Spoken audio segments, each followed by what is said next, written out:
Carl Jung explained, 9 signs, your soul is rising. But no one told you. There was a time in the early morning of your life when you knew things without being taught. You could feel the weight of rain before it fell, sense the hidden currents that move beneath the surface of all encounters, recognize the sacred in the ordinary flutter of leaves against window glass. This was not knowledge born of books or lectures, but the ancient wisdom that flows through the marrow of being human, the same intelligence that guides birds across continents they have never seen, that teaches flowers when to bloom and when to release their grip on summer. But somewhere along the way, in the cathedral of modern noise, this knowing was taught out of you. Not with malice, but with the best of intentions. The world demanded translation, required you to speak its language of logic and linear progression, to trade the fluid currency of intuition for the hard coins of fact and reason. Slowly, carefully, the great forgetting began. It started innocently. Enough. The imaginary friend who was more real than the adults around you was gently dismissed as childhood fancy. The dreams that arrived like messengers from distant kingdoms were explained away as mere neural static, the brain's housekeeping while you slept.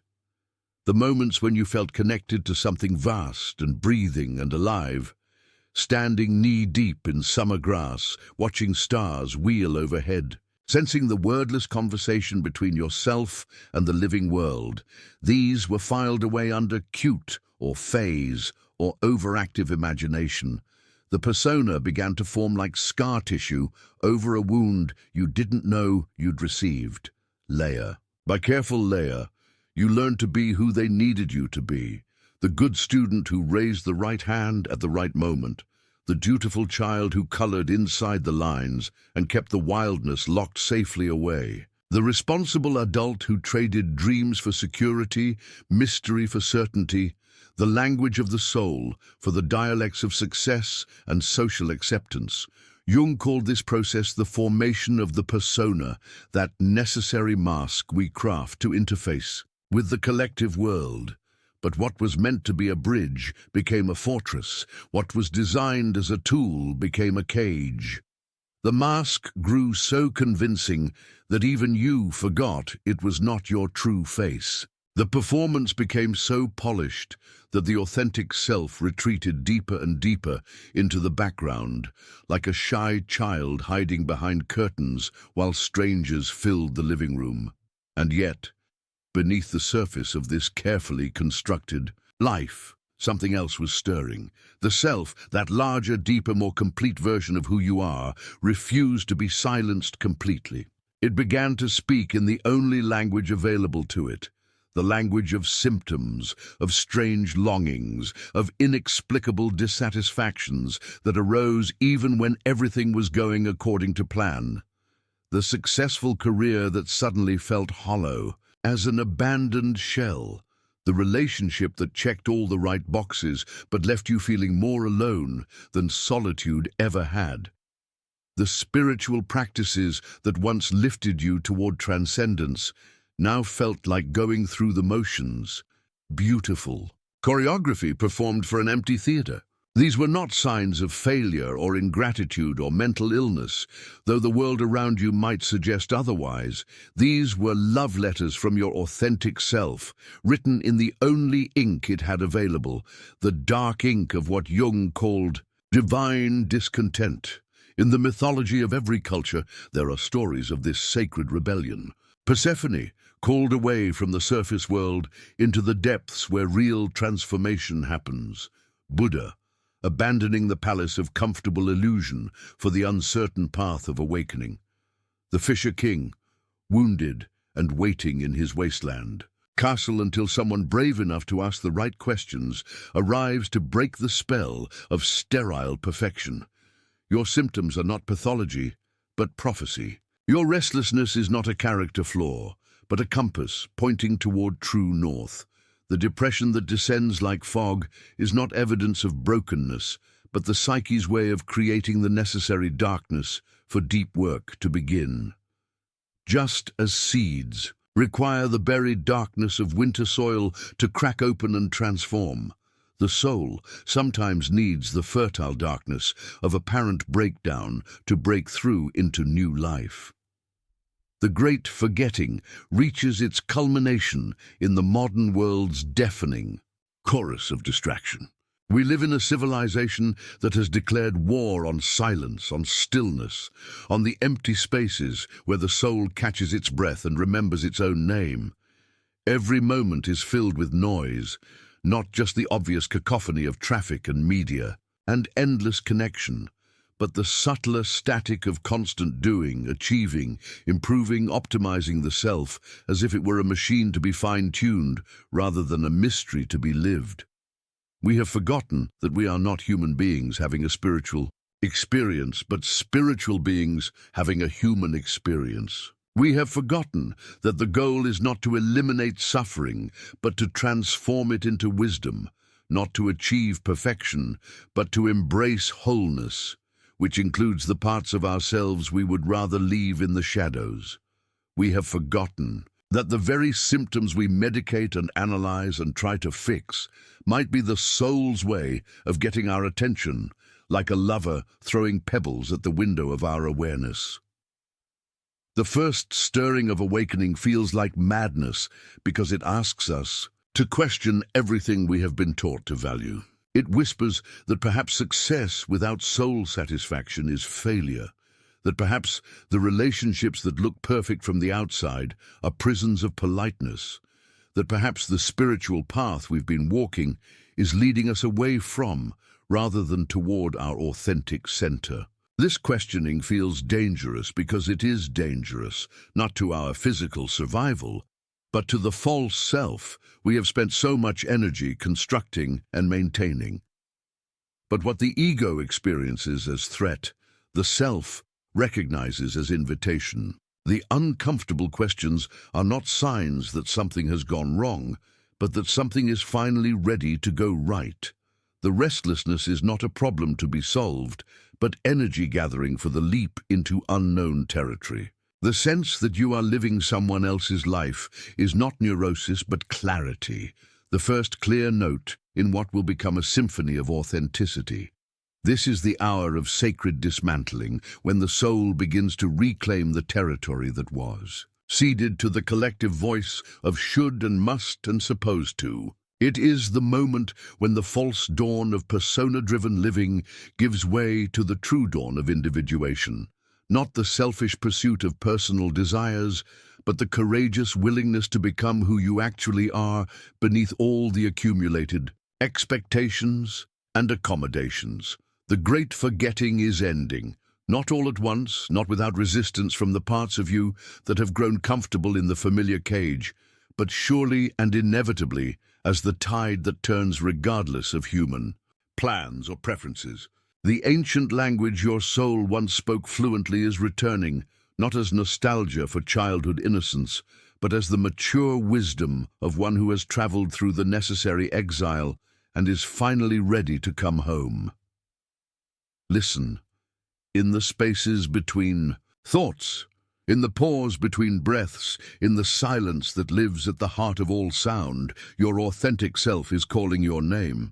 It has been calling all along, patient as stone, persistent as water, faithful as the stars that shine whether we notice them or not. The great forgetting is ending, and the great remembering begins now. There comes a moment in every life when the ground beneath your feet begins to shift, not with the violence of an earthquake, but with the subtle, relentless pressure of something deeper stirring to life. You have built your world with such care, such meticulous attention to the architecture of meaning, that you believed, truly believed, it would stand forever. The job that defined you, the relationships that mirrored back your chosen identity, the beliefs that wrapped around you like a familiar coat, all of it seemed as permanent as the mountains, as reliable as the sunrise.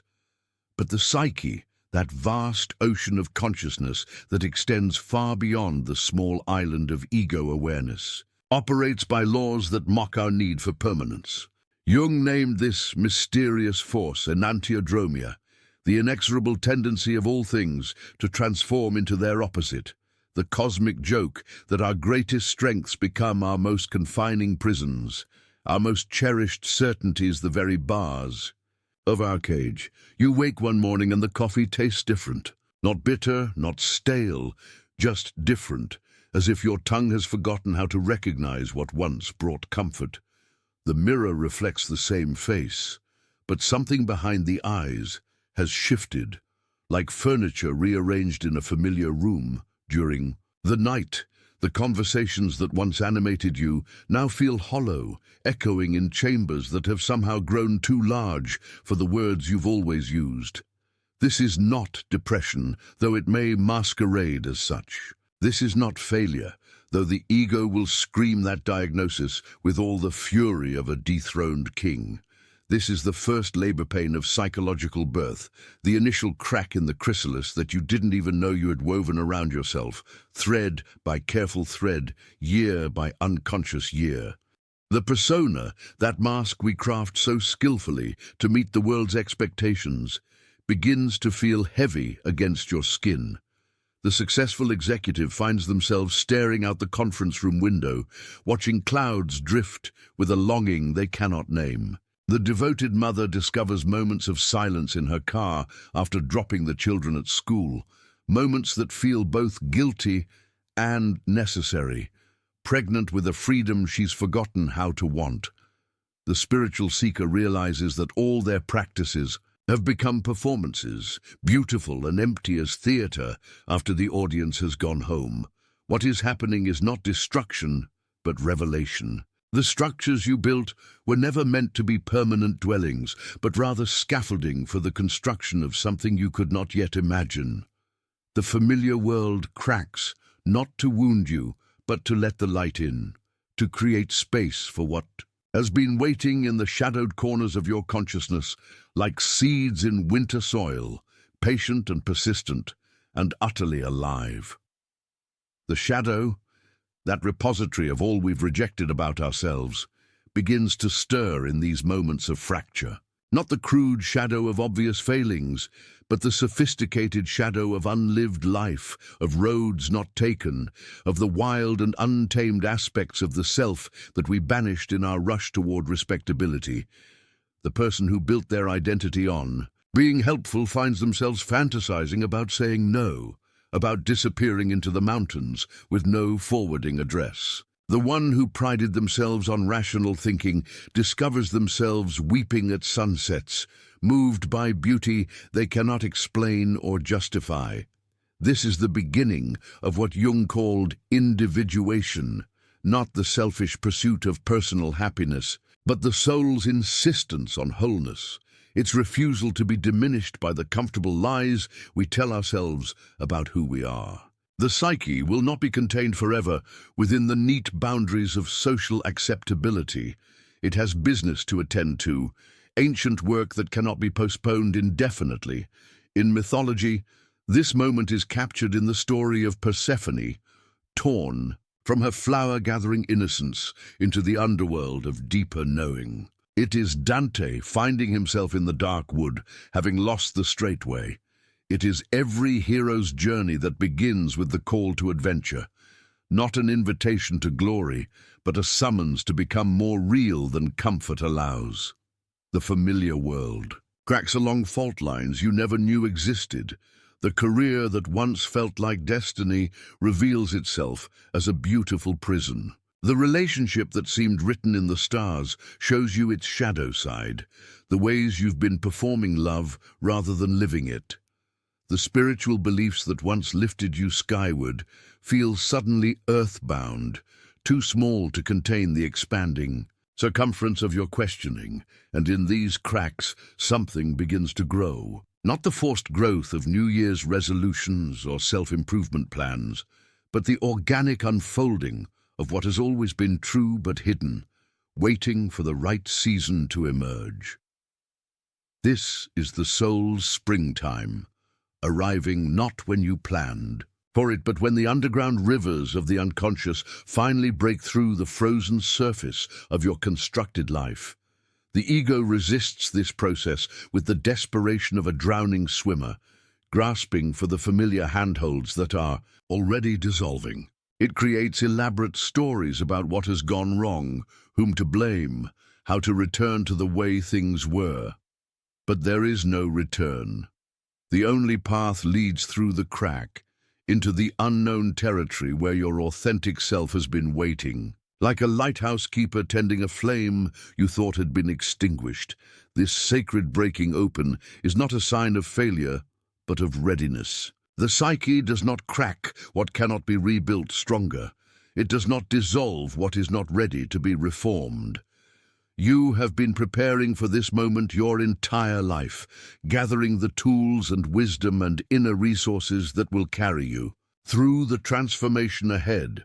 The familiar world cracks because it must, because the soul has outgrown its childhood home and needs more space to breathe. What feels like ending is actually beginning. What appears to be falling apart is actually falling into place. Not the place you planned, but the place where you can finally become who you have always been beneath the accumulation of other people's expectations and your own fearful accommodations. This is the hour when the false dawn gives way to the true one, when the rehearsal for life finally ends and the real performance begins. The ground beneath your feet is shifting because you are ready at last to stand on new earth, to walk in a landscape that matches the true contours of your soul. The familiar world cracks, and through those cracks, the light of your authentic being begins to shine. Listen carefully to the sound of that breaking. It is not the crash of destruction, but the whisper of emergence, the gentle insistence of life refusing to be contained within structures too small for its magnificent purpose. The familiar world cracks, and your real journey finally begins. In the basement of your being, beneath the polished floors of your public self, something stirs in the darkness.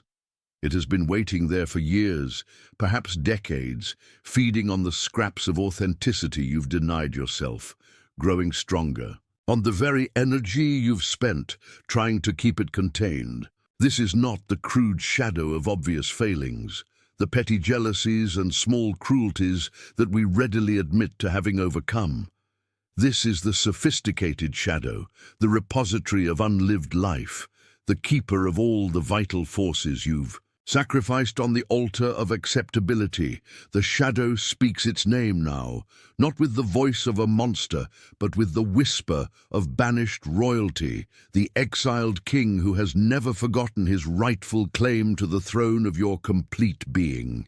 It speaks in the language of your deepest longings, the dreams you've dismissed as impractical, the desires you've labeled as selfish, the wild and untamed aspects of your nature that you've cordoned off behind walls of should and shouldn't, appropriate and improper.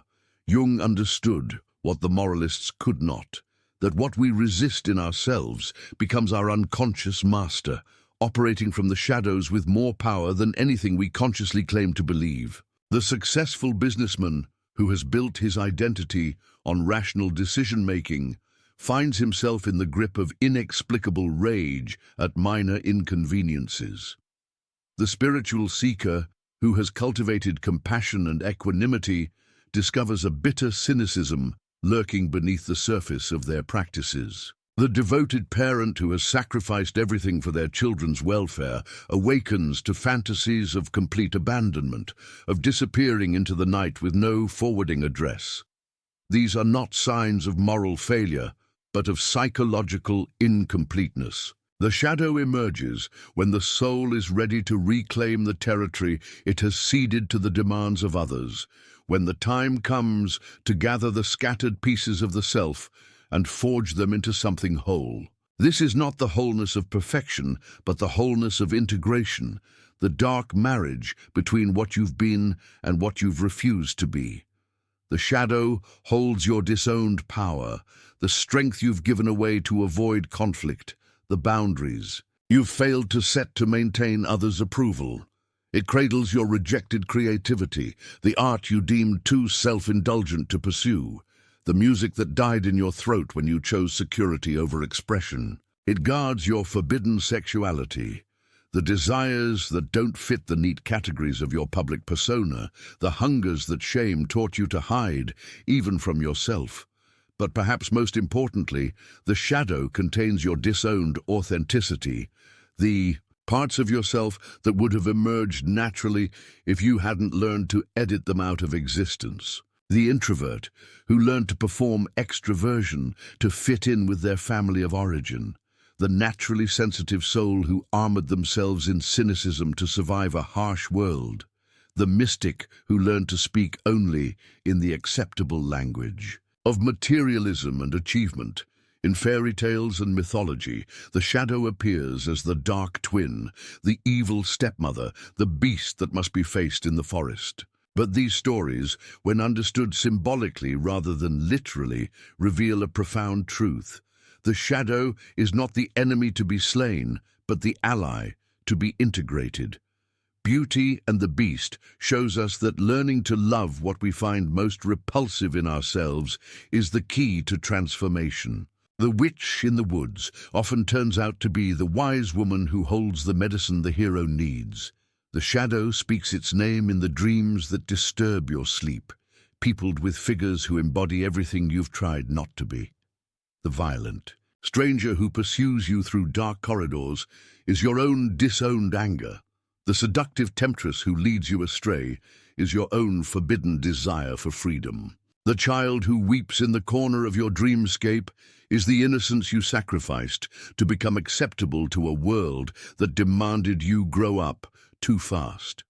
It speaks in the people who trigger your strongest reactions, who seem to embody everything you despise. Jung called this projection the unconscious process by which we see in others what we cannot bear to see in ourselves. The colleague whose incompetence infuriates you may be reflecting your own disowned vulnerability. The neighbor whose success fills you with bitter envy might be mirroring your own unexpressed ambition. The family member whose neediness exhausts you could be showing you your own disowned dependency. But the shadow also speaks in the qualities you idealize in others, the traits you admire so intensely that you forget you might possess them yourself. The artist whose fearless creativity you worship from afar. The activist whose courage to speak truth to power you find both inspiring and impossible to imagine for yourself. The lover whose passion and authenticity seem to belong to a different species of human being. These too are projections, not of what you despise, but of what you've forgotten you are. When the soul rises, it demands integration of all we have disowned. This is not a comfortable process. The shadow does not emerge gently, like a flower blooming in spring. It erupts like a geyser that has been building pressure for years, like a volcano that can no longer be contained by the thin crust of polite society. It speaks in the sudden outburst of rage that shocks everyone, including yourself. It whispers in the affair that destroys the perfect marriage. It roars in the midlife crisis that dismantles decades of careful construction. But these eruptions, devastating as they may seem, are not the end of the story. They are the beginning of a new chapter, the first words of a conversation that has been waiting to happen your entire life. The shadow emerges not as enemy, but as the dark twin who holds keys to your wholeness, who knows the way to parts of yourself you've forgotten existed. The process of shadow integration is not about becoming your worst impulses or acting out every forbidden desire. It is about recognizing these aspects of yourself as legitimate parts of your total being, finding ways to honor them without destroying what you've built, learning to channel their energy toward authentic expression rather than destructive explosion. The rage you've buried might be the fierce protector of your boundaries, the force that says no when no needs to be said.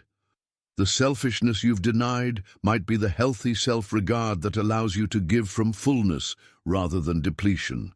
The darkness you've rejected might be the rich soil in which new growth can finally take root. The shadow speaks its name in the hour when the soul can no longer tolerate the exhaustion of pretending to be less than whole.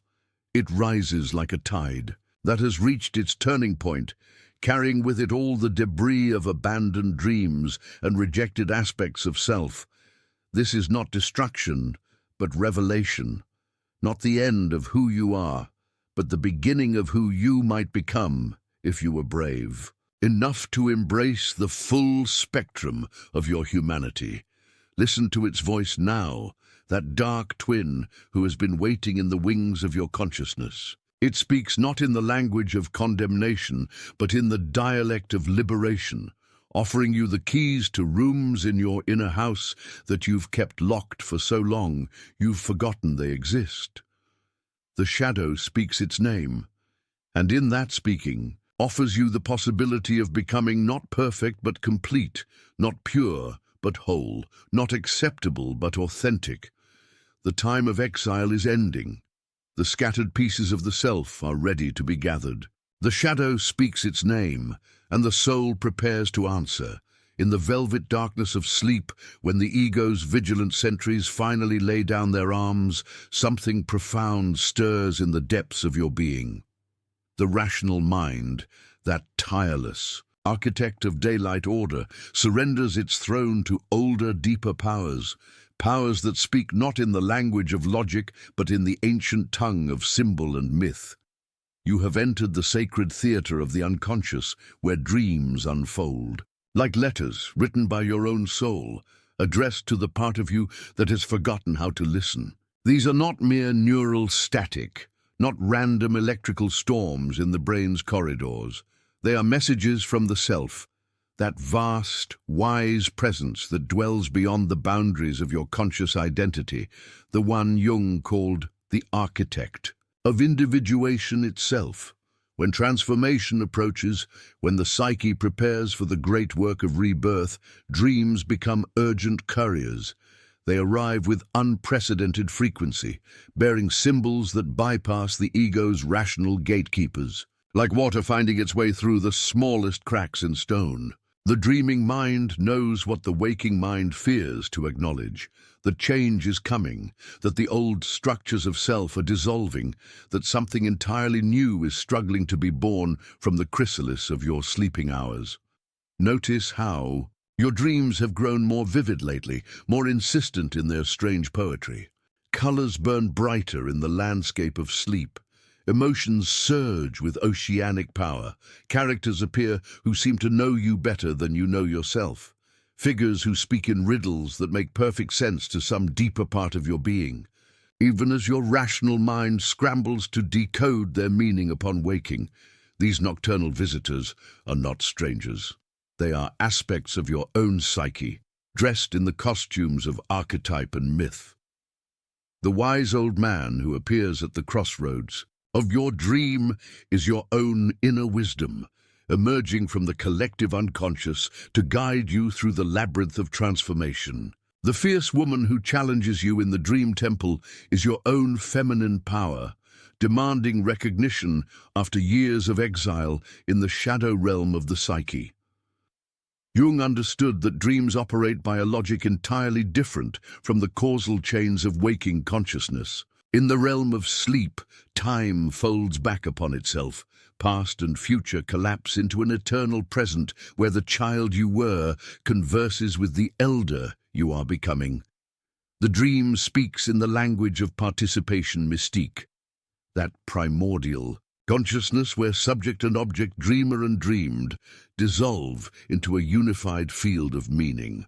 When the soul prepares to rise, dreams become prophetic. Not in the crude sense of predicting external events, but in revealing the inner movements of transformation that are already underway in the depths of your being. The psyche knows before the ego knows. The self understands the pattern of your becoming long before consciousness catches up to recognize the threads being woven in the loom of destiny. You may dream of houses, vast, mysterious structures with rooms you have never seen before, corridors that lead to forgotten chambers of your own being. These architectural dreams are maps of the psyche itself, revealing new spaces of possibility that are opening within you. The basement represents the shadow realm, where rejected aspects of self await integration. The attic holds the treasures of wisdom and creativity that have been stored away, waiting for the right moment to descend into conscious life. Water appears in your dreams with increasing frequency, rivers that carry you toward unknown destinations, oceans that surge with the power of the collective unconscious, pools that reflect not your physical face, but the face of your soul. Water is the universal symbol of the unconscious, the primordial element from which all consciousness emerges. When you dream of water, you are dreaming of your own depth, your own capacity for renewal and rebirth. Animals emerge from the dream wilderness as emissaries of instinctual wisdom. The snake that appears in your sleep is not a symbol of evil, but of transformation itself, the ancient Ouroboros that devours its own tail in the eternal cycle of death and renewal. The bird that soars through your dream sky carries messages between the earthbound ego and the transcendent self. The wolf that howls in the forest of sleep calls you back to your own wild nature, the untamed essence that civilization has taught you to fear. These dream animals are not mere symbols, but living archetypes, embodiments of the instinctual wisdom that flows through the collective unconscious like an underground river. They appear when the ego has become too rigid, too divorced from the natural rhythms of psychic life. They come to remind you that you are not merely a thinking machine, but a living being connected to the vast web of life that pulses through all existence. The dreams of transformation often carry you to threshold places, bridges that span impossible, chasms, doorways that open onto landscapes that exist nowhere in the physical world, crossroads where multiple paths converge in the geography of possibility. These liminal spaces in dreams reflect the liminal nature of your own psychological state. You are between worlds, no longer who you were, but not yet who you are becoming. Sometimes the dreams are dark, filled with chaos and dissolution. You may find yourself in collapsing buildings, sinking ships, burning forests. Do not flee from these apocalyptic visions. They are not prophecies of external disaster, but symbolic representations of the necessary destruction that precedes rebirth. The old structures of personality must crumble before the new can rise. The ship of your former identity must sink before you can learn to breathe underwater in the depths of the unconscious. Jung called this process enantiodromia, the tendency of the psyche to swing toward its opposite when any attitude becomes too extreme or one-sided. If you have lived too long in the bright realm of conscious control, the dreams will carry you into darkness and dissolution. If you have been lost in chaos, they will present images of order and structure. The psyche seeks balance through these nocturnal correctives, using the theater of sleep to compensate for the imbalances of waking life. The figures who appear in your transformational dreams often speak in paradox. They offer gifts that look like curses, wounds that heal, deaths that give birth to new life. Listen carefully to their words, even when, especially when, they contradict everything your rational mind believes to be true. The wisdom of the unconscious operates by a logic that transcends the either-or thinking of the ego. It speaks in both and, in the language of paradox that alone can hold the full complexity of the human soul. Pay attention to the recurring dreams, the ones that return again and again with subtle variations, like a composer exploring different movements of the same essential theme. These repetitive dreams are the psyche's way of ensuring that crucial messages are not lost in the forgetting that comes with dawn. They persist until consciousness is ready to receive their wisdom, until the ego develops enough humility to listen to the deeper intelligence that moves through the realm of sleep. The landscape of your dreams is changing, becoming more archetypal, more mythic in its proportions. You may find yourself in ancient temples, medieval castles, primordial forests that have never known the touch of civilization. These settings are not random, but reflect the psyche's movement toward the archetypal layer of the unconscious, that realm where personal psychology touches the eternal patterns that have guided human transformation since consciousness first emerged from the darkness of pure instinct. In these mythic dreamscapes, you encounter figures who seem to step directly from the pages of fairy tales and ancient myths, the wise old woman who offers you a choice between three paths. The trickster figure who leads you astray, only to reveal that the detour was the true path all along. The divine child who appears in moments of greatest darkness, carrying the promise of renewal. These are not projections of your personal psychology, but emanations of the collective unconscious, the shared psychic inheritance of humanity itself. When you dream of dying, do not wake in terror. These death dreams are among the most sacred messages the unconscious can send. They announce not physical death, but psychological death, the necessary ending of outworn patterns of being that must occur before rebirth becomes possible. In the symbolic logic of dreams, death is always followed by resurrection. The ego that dies in the dream world is reborn with expanded awareness, greater wisdom, deeper connection to the self. Sometimes you dream of being buried alive, only to discover that the earth itself becomes a womb of transformation. Sometimes you dream of drowning, only to find that you can breathe underwater in the amniotic fluid of the unconscious. These dreams of apparent destruction are actually dreams of initiation, symbolic representations of the descent into the underworld that every hero must make on the journey toward wholeness.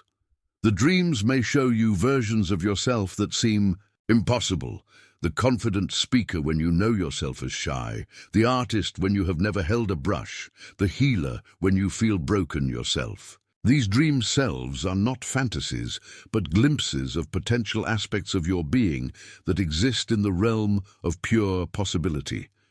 The unconscious is showing you who you might become if you have the courage to embrace the transformation that approaches. Listen to the sounds in your dreams, the music that plays without instruments, the voices that speak without mouths, the silence that thunders with meaning. The auditory dimension of dreams often carries the most profound messages, bypassing the visual mind to speak directly to the soul. The song you hear in the dream may be the melody of your own becoming, the harmonic pattern that your life is struggling to express in the waking world. Color in dreams takes on symbolic significance that transcends mere aesthetics. The gold that gleams in the dream treasure is the aurum philosophicum of the alchemists, the pure essence of consciousness refined through the fire of experience. The red that flows through dream rivers is the life force itself, the libido that Jung recognized as the fundamental energy of psychological transformation. The white light that appears in moments of dream revelation is the illumination of consciousness touched by the self. The dreams are teaching you to read the symbolic language that will become increasingly important as your transformation deepens. Every image, every character, every strange event in the dream world is a word in the vocabulary of the soul. As you learn to decipher these nocturnal hieroglyphs, you develop the capacity to understand the symbolic dimensions of waking life. As well, the outer world begins to reveal its mythic underpinnings, its archetypal patterns, its secret messages. Do not try to interpret your dreams with the crude literalism of the rational mind. The dream of the flying horse is not about transportation, but about the union of earthbound instinct and transcendent spirit.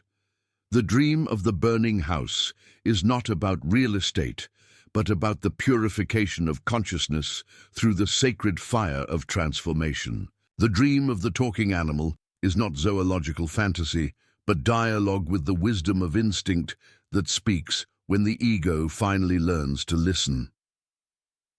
Record your dreams not as curious oddities, but as sacred texts.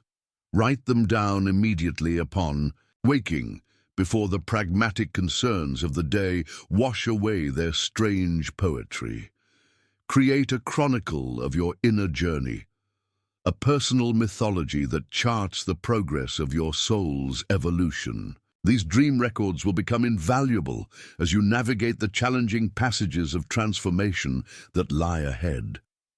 The dreams are preparing you for changes that have not yet reached the threshold of consciousness.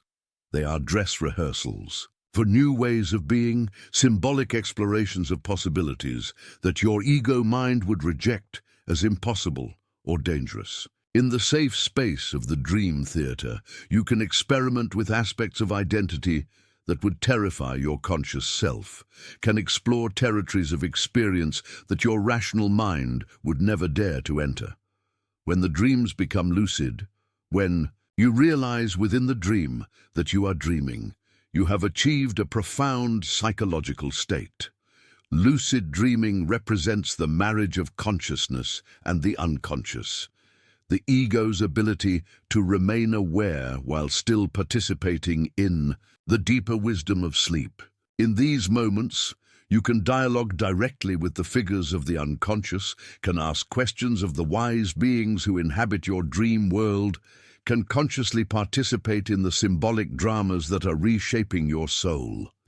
The urgency you feel upon waking from these powerful dreams is the call of the self, demanding that consciousness pay attention to the messages being sent from the depths. The psyche is preparing for a great transformation, and dreams are its primary method of communicating with the conscious mind about changes that are already underway in the invisible dimensions of your being. Trust the wisdom of your sleeping hours. Honor the strange poetry of the unconscious.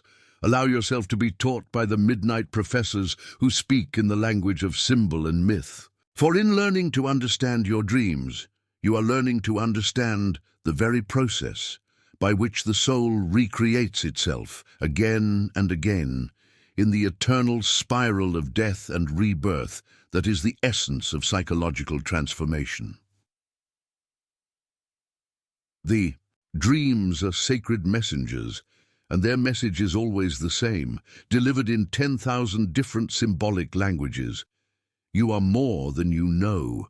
You are becoming something greater than you can imagine. Trust the process.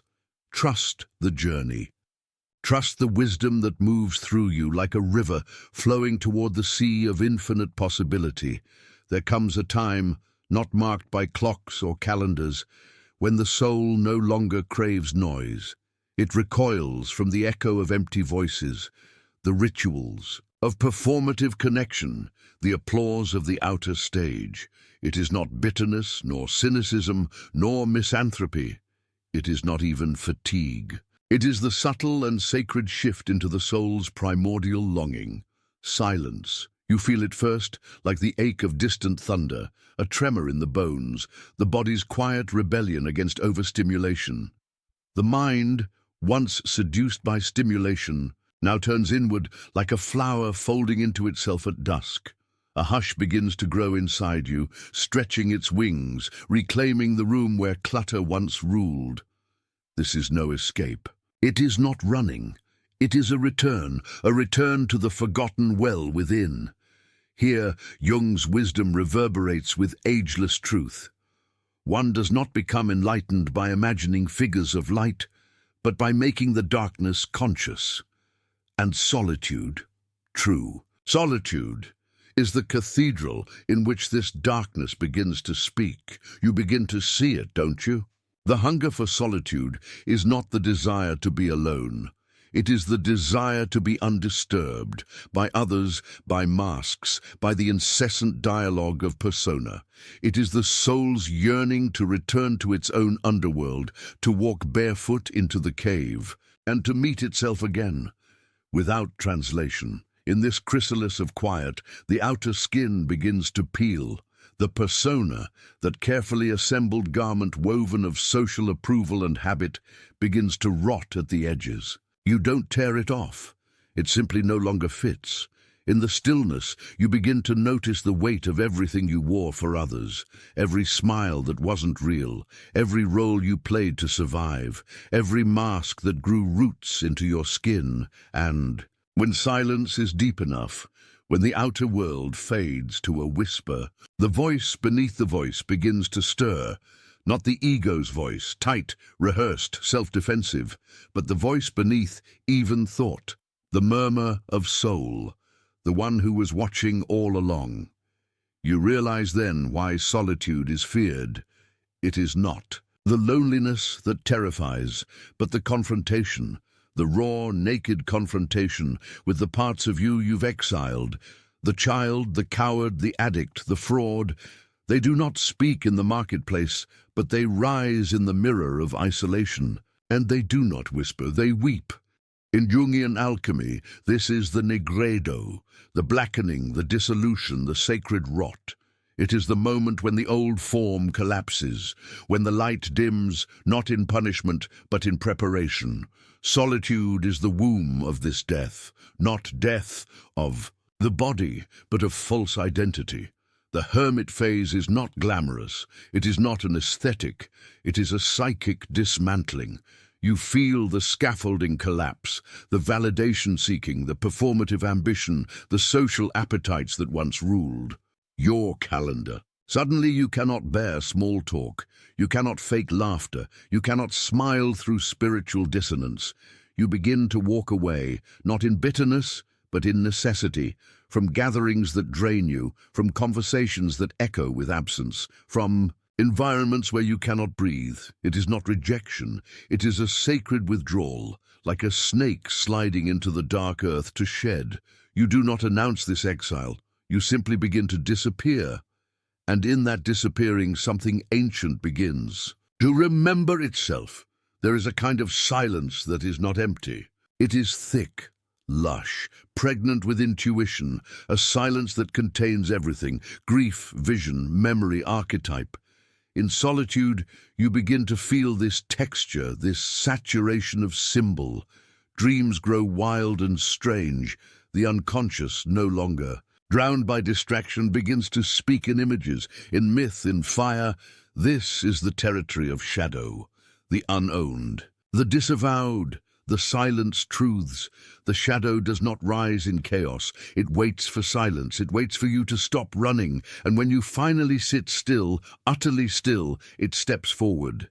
And when it does, your first instinct will be resistance, to turn back toward the noise, to re-enter the safety of distraction. But if you can stay through the shaking, the guilt, the grief, the disorientation, something shifts. You begin to see that the shadow is not enemy. It is the part of you that carried what you could not, the part of you that held the grief you disowned, the power you feared, the desires you shamed. And in this sacred solitude, you begin to listen. You begin to reclaim, and in that reclamation, you begin to remember your name, not the one the world gave you, but the one written in your bones. This is individuation, not perfection, not sainthood, but wholeness. Solitude is its cradle. It is the time before rebirth, the darkness before dawn. And as Jung taught, the psyche must pass through this dark night, not as punishment, but as initiation. You begin to understand the archetype of the hermit, not as one who escapes the world, but as one who descends into it more fully. He walks with a lantern, not because he fears the dark, but because he has made peace with it. And so must you. Here, in this alchemical cave, the soul begins to transmute. Not quickly, not loudly, but faithfully. The old self dissolves. The new self is not constructed. It is uncovered. It rises like a buried seed pushing toward spring. You begin to feel your edges again. Not the sharp, performative ones, but the quiet, sacred borders of your being. What nourishes you, what depletes you, what you will no longer betray in yourself to belong. You begin to walk slower, speak less, listen more, to trees, to wind, to dreams. You begin to hear the silence between words, and in that silence you find a truth untouched by opinion, a knowing uncorrupted by trend. You realize then that solitude is not the opposite of connection. It is its foundation for what is. Love, if not two beings who have first returned to their own center. What is intimacy, if not the meeting of two souls who have faced their shadow and bowed to it? There is no real togetherness without solitude, just as there is no real speech without silence. In this sacred hunger for solitude, you are not becoming less human, you are becoming more real, more rooted, more whole. You are becoming someone who can no longer betray themselves for comfort, someone who can no longer speak what is untrue just to be heard.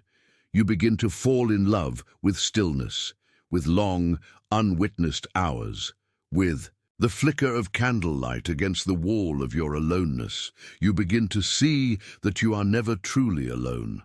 The archetypes walk with you, the ancestors, the forgotten gods, the inner child, the future self. They gather in the silence like stars, and you are not lost. You are being returned to something primordial. You are being emptied so that you may be filled with your essence. Not the self that performs, but the self that is. This is the sacred task of solitude, to dissolve the constructed and reveal the eternal. You are not wasting time. You are in the fire. And though the world may call you missing, though loved ones may misunderstand, though your calendar may grow sparse, and your phone go quiet, inside, a garden is blooming, roots are deepening, and your soul is remembering how to sing its own name. This is the paradox, that in aloneness you become most whole, that in the absence of the world's voice, your own becomes thunder, that in the darkness you see more clearly. You are not broken. You are becoming, and as the outer self sheds like ash, the true self, ancient, luminous, sovereign, emerges from the flame. You are not who you were. You are the one who returned, and the silence that once frightened you now sings you home. There comes a rupture in the dream, a moment when the veil, so long mistaken for sky, begins to tremble and split. A breathless clarity pierces the fog, and you, once comforted by the rhythms of the crowd, begin to awaken, not gently, not sweetly, but with the jarring ache of birth. What once felt like safety now feels like confinement. What once felt like belonging now tastes like betrayal. You begin to see it, the trance, not a trance of magic, but of consensus. The collective spell cast by repetition and inheritance, by 1,000 silent agreements never questioned, never named. The trance of culture, of history, of family, of survival, and you had been asleep in it, not by choice, but by necessity. The child must mirror the tribe to survive. It mimics belief, behavior, and blindness like sacred law. To question too early would sever the roots before the tree could stand. But now the roots are restless. The soul begins to rise, and the spell begins to crack. At first it comes as discomfort. The language of the world sounds off-pitch, like a familiar song sung in the wrong key. You find yourself smiling without joy, nodding to what you no longer believe. You feel it in your body, a tightening, a pulling away. The rituals of your culture, the expectations of your tribe, the ideologies that once animated you now leave. You hollow. Your skin itches with the weight of old masks. This is not rebellion. It is revelation. You begin to see through it, not as an outsider, but as one who has wandered to the edge of the forest and turned back, eyes wide. Jung called it withdrawal of projection. When the soul stops seeing through inherited eyes and begins to see through its own, you begin to notice the faces in the crowd, not just the smiles, but the deadness behind them, the hollow hunger, the grasping for validation, the fear beneath the conformity, the unspoken shame that pulses beneath. Surface success, the psychic wounds stitched into performance. You see it, and you know you were part of it, and it hurts, because awakening always begins with grief. Grief for the years lost inside the trance. Grief for the roles you performed to be loved. Grief for the truths you silenced to be accepted. And grief for the loneliness that now opens before you, vast and merciless, like an ancient sea. For to see what others cannot is to be cast out of their dream. The collective does not welcome the awakened. It defends the dream. It mocks, pathologizes, crucifies the one who sees. It is not cruelty, it is terror, the terror of facing the abyss without a script. You feel it in the silence after you speak a truth that no one else is ready to hold. You feel it in the subtle retreat of those you once called friends. You feel it in your bones, the ache of exile. But this exile is sacred. It is the price of sight. The collective unconscious, Jung's vast sea of shared archetype and instinct, does not welcome differentiation easily. It pulls like gravity, seducing you back into sameness. It promises safety in mimicry. It feeds on conformity like fuel. And to step outside it, to awaken from its dream, is to invite the wrath of its guardians. But you have already glimpsed the truth, and the truth does not let you return unchanged. The veil once lifted becomes your cross to carry. You cannot unsee, you cannot unknow. The illusions you once worshipped now collapse like paper temples, and though the collapse is painful, it is also freedom. For what is freedom, if not the ability to see? You begin to recognize the projections, not just in others but in yourself. The hero complex, the victim narrative, the need to be seen as good, as right, as worthy. You see how much of what you called truth was merely inherited story. You see how much of your identity was curated for approval. You begin to strip it away, not in anger, but in devotion. The false must die, so the true can live. This is symbolic death, the crucifixion of ego, the dismembering of the social self. You walk through the ashes of ideology, belief, family mythology, cultural spellwork. You walk through them not with pride, but with trembling reverence. Every step away from the collective trance is a step into radical responsibility.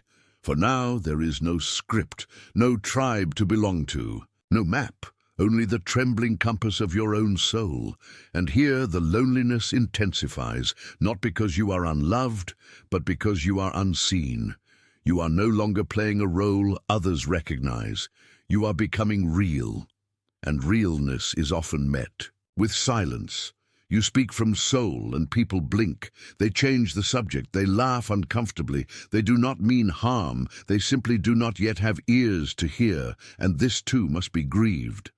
You may find yourself longing to return to the trance, not because you believe it again, but because it was easier. There was a script, a tribe, a certainty. But you are no longer built for it. You are no longer built for sleep. The soul, once awakened, cannot return to slumber, and so you walk, with open eyes and an aching heart. You walk through a world still asleep, holding the paradox of love and clarity. You begin to see people not as villains, but as dreamers, not as blind, but as entranced. You see their pain beneath their roles. You see their shadow behind their persona, and something inside you softens. For in seeing the collective trance, you are not meant to become arrogant. You are meant to become compassionate. You too were blind. You too believed. You too clung to illusion. We all do, until we don't. This is the movement from projection to presence, from mimicry to authenticity, from participation in mass unconsciousness to sacred individuation. The road is narrow, but it is real. And as you walk, you begin to hear others, not many, but some, voices in the dark, whispering truths, sharing dreams not sponsored by the culture, naming what hurts, daring to live without applause. You begin to find the others, not a crowd, but a communion, not a new trance, but a shared awakening. And this is the paradox. The more you leave the crowd, the more deeply you begin to connect. For true connection can only occur between souls who have met themselves in the fire, who have walked alone long enough to know the sound of their own voice, who have seen through the illusion and chosen truth anyway. You no longer seek belonging at the cost of authenticity.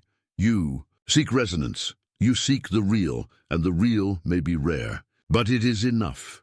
You begin to create differently, not to impress, but to express. You begin to love differently, not to possess, but to witness. You begin to live differently, not to survive, but to remember. To remember who you were before the trance, before the conditioning, before the masks, before the world taught you who to be. You remember the self, not the ego self, not the performative self, but the eternal, inner, archetypal self. The flame beneath the form, the God image within. Jung taught that individuation is the journey of the self becoming itself. And it cannot happen inside the trance. It requires rupture, disillusionment, loneliness, the dark night of seeing what others do not. But in that dark, there is also beauty, because you begin to see what is real, the child's laughter, the wind. Through bare branches, the eyes of a stranger who recognizes your soul, the dream that will not die. You begin to trust that you were not born to mimic. You were born to become, and that becoming requires you to walk through the illusion, to question what everyone calls truth, to risk being alone rather than be false, to grieve the old world and step into the unknown. This is the path of the awakened, not glamorous, not safe, but holy, because the world does not change when the trance is obeyed. It changes when the trance is broken, and you, trembling, uncertain, luminous, are the breaker of spells. You are the one who looked into the mirror and did not look away. You are the one who dared to see.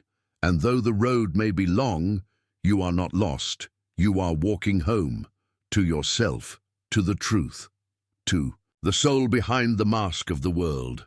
The body does not lie. It speaks in a tongue older than language, a silent gospel etched in muscle and marrow. And when the soul stirs, when the ego begins to crack, when the unconscious breaks through the brittle surface of our identities, the body is the first to know. It remembers what the mind forgets. It stores the grief unwept, the rage unspoken, the shame too deep for words. It keeps the score of every denied emotion, every swallowed cry, every time we turned away from truth in favor of acceptance, comfort, or illusion. And now, in this crucible of awakening, the body begins to speak, not softly but fiercely, not metaphorically but physically. Strange symptoms emerge, aches with no injury, fatigue that sleep cannot touch. Heart flutters, tension in the jaw, trembling in the limbs. Some feel dizziness, others an inexplicable heaviness, as though gravity has thickened its grip. For many there is pain, but not the kind that wounds the skin. This is the pain of inner rearrangement, the pain of becoming. Jung knew this well. He saw the body not as separate from psyche, but as its sacred mirror, a vessel of soul, not a machine. The unconscious, he taught, is not confined to dreams. It reaches into the flesh, into our organs and breath, shaping us from within. And now it has surfaced, because the ego is dying. And the body is its battlefield, not by war, but by alchemy. The ego resists dissolution with everything it has. It fears annihilation. It was built to protect, to define, to control. And now that control is slipping, the self, the deeper, timeless, archetypal self, is rising. And the ego, sensing its dethronement, clings harder, but it cannot win. This is enantiodromia, the reversal of opposites, the pendulum swinging from one extreme to its counterforce. What has been repressed must rise. What has been dominant must yield. The inner king falls, and the hidden god stirs, and the body trembles in the shift. You may feel exhausted, as if your very blood has thickened. Or suddenly, you may feel fire, energy coursing through you, as if your cells were awakening. One day, a leaden despair. The next, a bright intensity. These are not symptoms to fix, they are messages to receive. The body is telling the truth your mind can't yet hold. Listen, the tightness in your chest may not be illness, it may be grief. Ancient buried ancestral grief, finally given space to rise. The knot in your stomach may not be dysfunction. It may be fear, coiled there since childhood, now ready to be released. The tension in your shoulders may not be poor posture. It may be the weight of decades spent carrying a persona that no longer fits, and the sudden energy. The days when light floods your veins, when your skin feels alive, when your breath deepens without effort. That too is the body, responding to the parts of your soul finally allowed to live. This is not pathology, it is initiation. We live in a culture that splits the body from the mind, the spiritual from the physical. A culture that silences the body's wisdom with pills and diagnoses, numbing what it cannot understand. But you are awakening. And awakening means feeling, fully, fiercely, inconveniently. The body is not your enemy. It is your compass, your crucible, your sacred animal guide. It howls when something is wrong. It shivers when something is real. It collapses when you've gone too far from your truth. It tightens when you betray yourself. It softens when you return. You may find yourself suddenly crying, not from the mind, but from the body. As if tears were stored in your hips, your spine, your ribs. You may feel emotions arise uninvited, rage, sorrow, lust, terror, surging through your limbs as if the body has a soul of its own. It does. And now, it is remembering. The body remembers. Every time you silenced your intuition, every time you made yourself small to survive, every time you pushed past your own needs to fulfill another's expectation, it remembers the trauma not just of what happened, but of what didn't. The touch not given, the words not spoken, the safety not found. And now, in this sacred pause between who you were and who you are becoming, it calls you back, not with words, but with sensation. It pulls you inward, into rest, into breath, into embodiment. The old mind resists.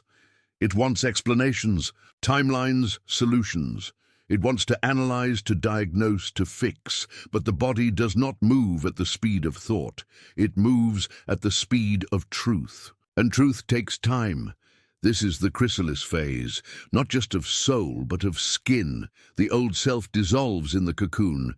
But what is not often spoken is that the caterpillar's body turns to liquid. It melts into formlessness before the butterfly can emerge. So too with you, this exhaustion, this pain, this fog, it is not failure. It is melting. You are becoming formless so that something new may be born. Can you trust that? Can you stop fighting your body long enough to listen? Can you stop interpreting every discomfort as dysfunction and begin to see it as a sacred signal? This is the alchemy of embodiment. The soul does not bypass the body. It descends into it. It roots itself in the hips, in the breath, in the heartbeat. It demands presence, and presence demands sensation. You may need to weep, to scream, to shake, to sleep. You may need to move your body in ways that make no logical sense but feel true. To dance in the dark, to press your face to the earth, to let your hands move before your mind understands. This is ancient, primal, remembered. Your ancestors knew this. They wept into the soil. They drummed to release grief. They danced to transmute pain. They knew that emotion is not just psychological, it is physical. And you are not separate from that lineage. You are its continuation. Jung said that until we make the unconscious conscious, it will rule our lives and we will call it fate. But what he also knew, and what few remember, is that the unconscious lives in the body, in the breath that shortens when we speak our truth, in the throat that tightens when we feel unworthy, in the spine that curls to protect a heart once shattered. These are not abstract metaphors. They are maps. Your body is a map of your psyche. Every posture is a prayer, every pain a portal, and now it calls you home. You may be afraid. You may wonder, will this ever end? Will the symptoms pass? Will I ever feel strong again? Yes, but not by forcing them away, by surrendering to their wisdom. What if fatigue is not a weakness, but a message that you are carrying too much that isn't yours? What if pain is not a punishment, but a signal that something inside you is breaking open? What if every symptom is a messenger of the self, asking you to stop, to listen, to feel? You are not broken. You are being reformed from the inside out, from soul to skin. This is not a detour. This is the path. The body is not a hurdle to overcome. It is a sacred ally, a living oracle, a mirror of your becoming. And like all mirrors, it does not flatter. It reveals. It reveals the parts still clenched in fear, the parts still loyal to the false self. The parts ready to rise. Honor them. Place your hands on your own flesh as if it were holy, because it is. Speak to your bones as if they are listening, because they are. Rest, not as escape, but as devotion. Move not to perform, but to release. Let yourself tremble, let yourself burn, let yourself unravel. For this is the death of the ego in the temple of the flesh, and what will rise from these ashes will not be a perfected self, but a whole one who lives not just from the mind, but from the body, one who listens inwardly before acting outwardly, one who trusts sensation as sacred language, one who knows that every ache is a doorway, every tension a guidepost, every breath a resurrection. You are not lost. You are incarnating, not escaping the world, but entering it more deeply, not bypassing pain, but transmuting it, not fixing the body, but listening to its song. The soul and the body are not separate. They are lovers.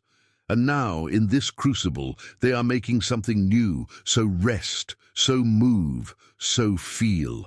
Let the body remember what the mind forgot. Let it lead you home.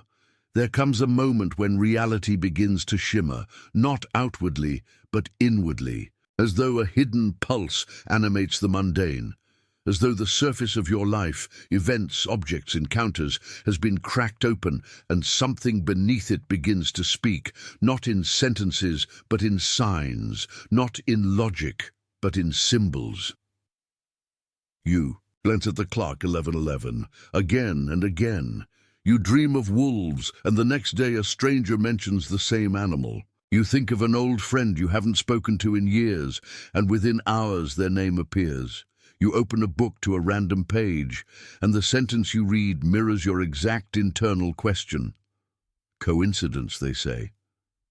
But something in your soul disagrees. There is a deeper rhythm now, a pattern that defies causality, a knowing that cannot be taught but only remembered. And in that remembrance, a quiet awe awakens. This is synchronicity. Jung called it a meaningful coincidence of two or more events where something other than the probability of chance is involved. A meeting between the outer and the inner, between psyche and matter without logical cause. A moment when the world becomes transparent and the self peers through. These are not tricks of the mind. They are the language of the soul. You are being spoken to, not with words, but with arrangement, with resonance, with timing so precise it stuns the ego into silence.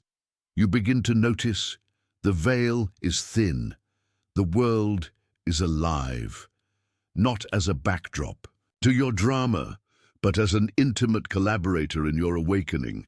The trees whisper symbols, the radio sings your longing. A falling feather, a phrase overheard, a sudden shift in the wind. They become messages, sacred nudges, invitations. But only if you're listening. only if you are soft enough, quiet enough, to feel the whisper beneath the noise. Synchronicity is not a reward. It is a mirror. It reflects where you are in your inner journey. It reveals alignment or resistance. It magnifies the psyche's state through the mirror of the world. When you are close to your truth, signs abound. When you stray, they recede, not as punishment but as guidance. This is the universe as oracle, the world as soul script. The unconscious projected not just onto people, but onto time itself. To the rational mind, this is nonsense, illusion, mere coincidence. But to the soul, it's the most natural thing in the world, because the soul is not bound by causality. It speaks in symbols, not syllables. It moves not in lines, but in spirals. And synchronicity is the spiral surfacing. You begin to feel it in your bones. There is an intelligence at work here, not one you control, but one you participate in. The ego panics at this. It wants plans, charts, control, but synchronicity undoes control. It dissolves the illusion that we are separate. It reminds us that something ancient moves beneath the surface, something vast and participatory.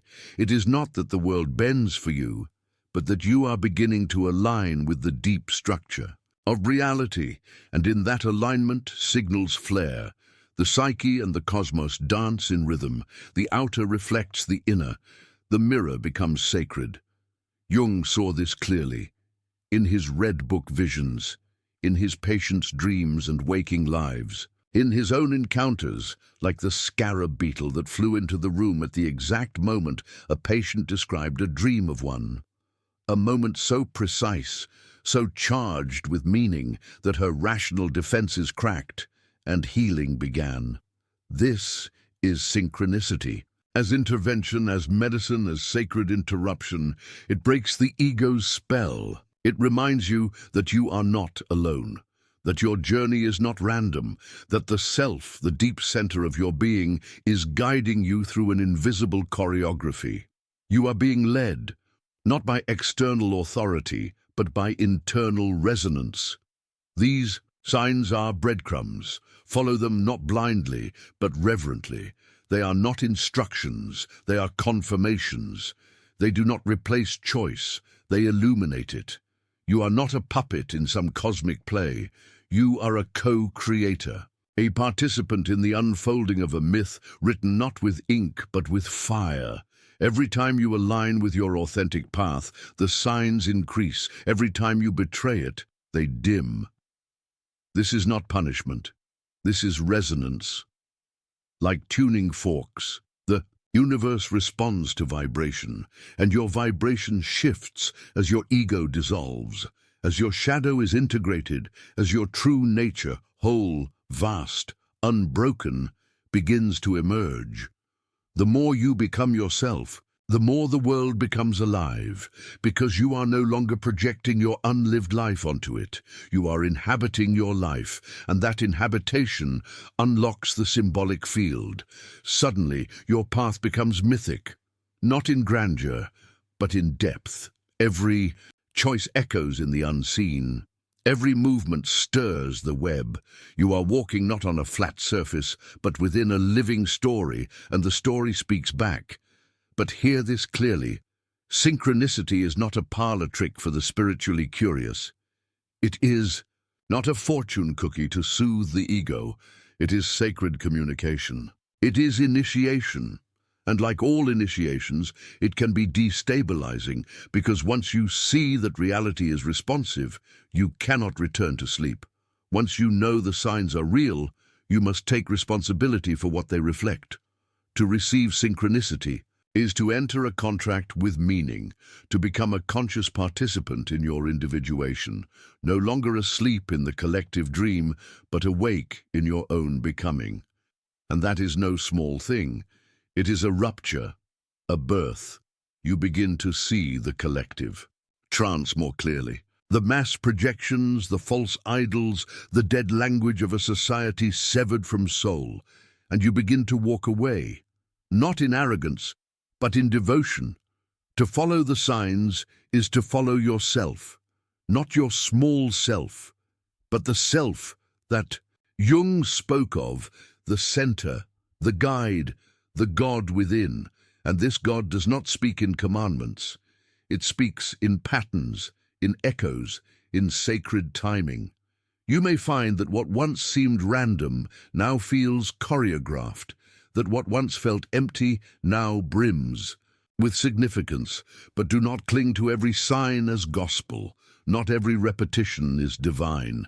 Not every coincidence is sacred. Discernment is required. The ego is cunning. It can hijack synchronicity to serve its narratives. But the true signs feel different. They do not inflate you. They align you. They do not thrill your ego. They awaken your soul. They carry a strange weight, a numinous glow, a feeling that cannot be faked. They are not sought. They are received, and they often appear at the threshold of transformation. When you are ready to leap, when you are about to surrender, when you are lost, but willing, that is when the signs arrive, not to save you, but to reflect the movement already stirring within. Synchronicity is the universe's echo to the soul's cry, a call and response across dimensions. You speak inwardly, and the world answers outwardly, not always in the way you expect, but always in the way you need. So watch the patterns, feel into the timing, trace the symbols, and above all, trust your body's response. When a sign is real, your body knows, your breath deepens, your skin hums, your heart expands. This is resonance, this is truth, this is divine language. The self speaks through synchronicity, and it speaks to draw you inward, to deepen your trust, to guide you past the mind's limits into the realm of soul, where logic dissolves and myth awakens, where the map is made in motion, where faith is not blind belief but embodied recognition.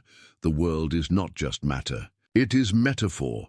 It is alive with meaning. It is shaped by your participation. So walk slowly. Notice everything. The crow on the fence. The lyric that won't leave your mind. The stranger's words that echo your dream. It is all part of the great unveiling. Synchronicity is the thread that stitches together your inner and outer worlds, and as you follow it, something ancient reawakens, the archetype of the seeker, the mystic, the soul on fire. You realize you were never walking alone. The self has always been with you, whispering in symbols, beckoning through chants, weaving meaning through time. And now you are listening. Now you are remembering that life is not a series of events. It is a dialogue between you and the mystery, between your longing and the world's response.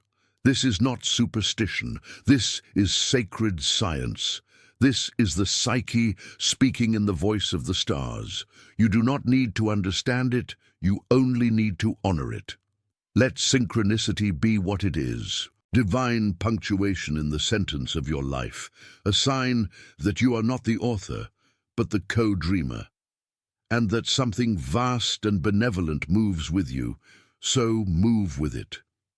Follow the signs, not to escape life, but to enter it more fully. For every synchronicity is an opening, a portal, a reminder that the soul is real and that it is waking. Now, through you, there comes a stirring from beneath the surface. Not loud at first, not even clear, but persistent like a ripple moving outward from a place you cannot see. It does not speak in commands. It pulls subtly from inside your bones, a pressure, not of the mind but of the soul, demanding something. Be born. And though you may not call yourself an artist, though your hands have never danced across canvas or clay, the call arrives anyway. This is not the creativity of performance, not the polished act offered to be judged. This is older, wilder, stranger. It is not about mastery. It is about emergence. You feel it like a tremor in the chest, an ache not to produce, but to release, to open the gates and let what has been damned begin to flow. Jung knew this realm well. He did not see creativity as a hobby. He saw it as the psychic necessity of individuation, the soul's primary method of revealing itself to consciousness. In his Red Book, he surrendered to image, to symbol, to the unconscious. Not as decoration, but as communication. He painted his dreams. He dialogued with figures that rose from the depths. He let the invisible take form. This is the creative urge you now feel. It comes not from above, but from within, from the shadowed places of your psyche that have waited, patiently, eternally, for your permission to speak. Not with words alone, but through color, gesture, movement, rhythm, texture. The soul does not limit itself to language. Its alphabet is vast, and it seeks your hands as vessels, not as judges. You may resist, you may say, I am not an artist, but this is not about being an artist, this is about being honest. The psyche longs to express what the ego cannot say, and often it does so through creation, through metaphor, through the unexpected, through forms that bypass logic and awaken something deeper. There are things inside you that cannot be processed through thought. They must be danced, painted, sung, built, torn apart, and reassembled. Creation is how the unconscious purges, how it transforms, how it heals. The act of making becomes the act of integrating. As you sculpt, you shape your own psyche. As you write, you name what was once unnameable. As you move, you release what was trapped in the tissue of your being. This is alchemy through action. The material is not important. The feeling is, and that feeling will come. Suddenly you'll find yourself haunted by images. A black bird in a white sky, a face without features, a doorway made of flame, or perhaps your dreams will grow more vivid, full of colors, rooms, archetypes that pulse with psychic charge. This is the unconscious knocking, begging you to respond. To remain silent in the face of such images is in kind of betrayal, not to anyone else, but to your own becoming. So pick up the brush, or the pen, or the stone, the string, the lens, not because you know what you're doing, but because you don't. This is the sacred not knowing that precedes. Revelation creativity is not about control. It is about encounter. You enter the process not to impose, but to witness, to see what wishes to come through you, what image, idea, gesture is waiting to be born.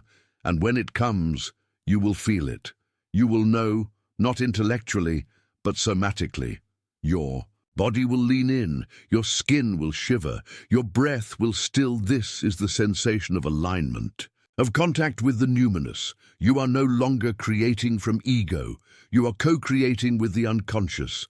The archetypes move through you now, the timeless stories, the primal shapes, the sacred geometry of the soul. Your hands know more than your mind remembers, and the more you trust them, the more they reveal. This is not a linear path. Some days it will feel like chaos, like nothing fits, like all you are making is noise.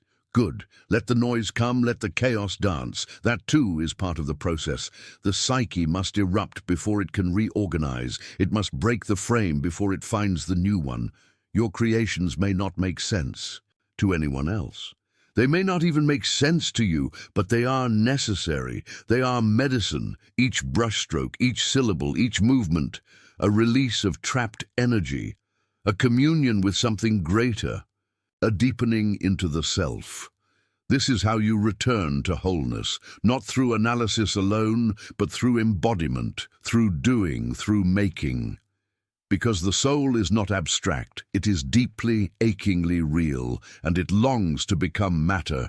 Every act of creation is an incarnation, a bridge between psyche and world, a rebirth, and this rebirth requires your surrender, not to the audience, but to the image, to the feeling, to the thread that pulls you forward through the dark. It will not always be comfortable.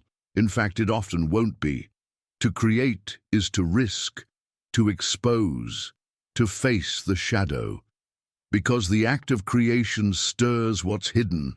It brings forth the exiled parts, the grief you buried, the rage you denied, the love you were too afraid to feel, and now they return, not to punish you, but to be seen, to be held, to be turned into gold.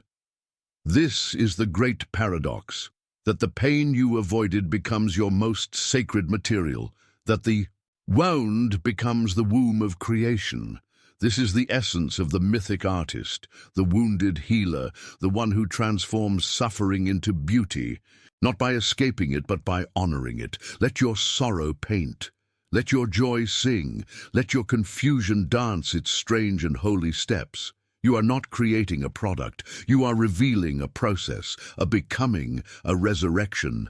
And yes, it may be lonely, too. Follow this path often means stepping away from the noise, from the easy approval of others, from the metrics of success that the world insists upon, because what you create may not be marketable, it may not be understood, it may only ever be for you, and that is enough, because in creating you are listening to yourself, to your depth, to the divine whisper that speaks not in commands, but in color, in metaphor, in the subtle tension between chaos and form. You are not here to mimic. You are here to birth what has never existed in quite this way. The soul's expression is always original, not in form, but in essence, and that essence cannot be planned. It must be invited, courted, honored. So begin. Even badly, especially badly. Let the lines tremble, let the words falter. That is how truth enters. Perfection is the enemy of revelation. Let yourself be clumsy, raw, honest. In that mess, the sacred appears. The unconscious does not demand beauty, it demands authenticity. And when it senses that you are willing, truly willing, it pours forth. Fierce, unfiltered, alive. You will lose yourself in the process, and you will find yourself there. 2. The ego will resist, of course. It will whisper that it's pointless. That it's silly, but the deeper part of you knows. It knows this is sacred work. This is how the self speaks, not only in dreams, but in the waking symbols you bring into the world. This is how the invisible becomes visible, how the eternal becomes temporal, how the numinous enters time, through you, not just as a vessel, but as a co-creator. Your hands are holy, not because they are flawless, but because they are willing. So return to them, let them move, let them write, shape, mold, carve, dance, sing. Let them bring forth what the soul has hidden, not for the sake of others, but for the sake of becoming whole. The act itself is the healing, the expression is the integration. The moment you say yes to the creative urge, you say yes to the self, to the sacred contract you came here to fulfill, not to be perfect, but to be true, to be a mirror, to be a flame, to be a voice for what the world cannot name. This is your task now, to listen, to follow, to create as if your life depends on it, because in a very real way, it does. This is how the soul survives, not by being understood, but by being expressed. There comes a moment in the soul's awakening, when the familiar landscape of human connection begins to tremble and shift beneath your feet. Like a seismic tremor that runs through the bedrock of your being, transformation does not leave your relationships untouched. The bonds that once felt as solid as stone now reveal themselves to be more fluid, more temporary than you ever imagined.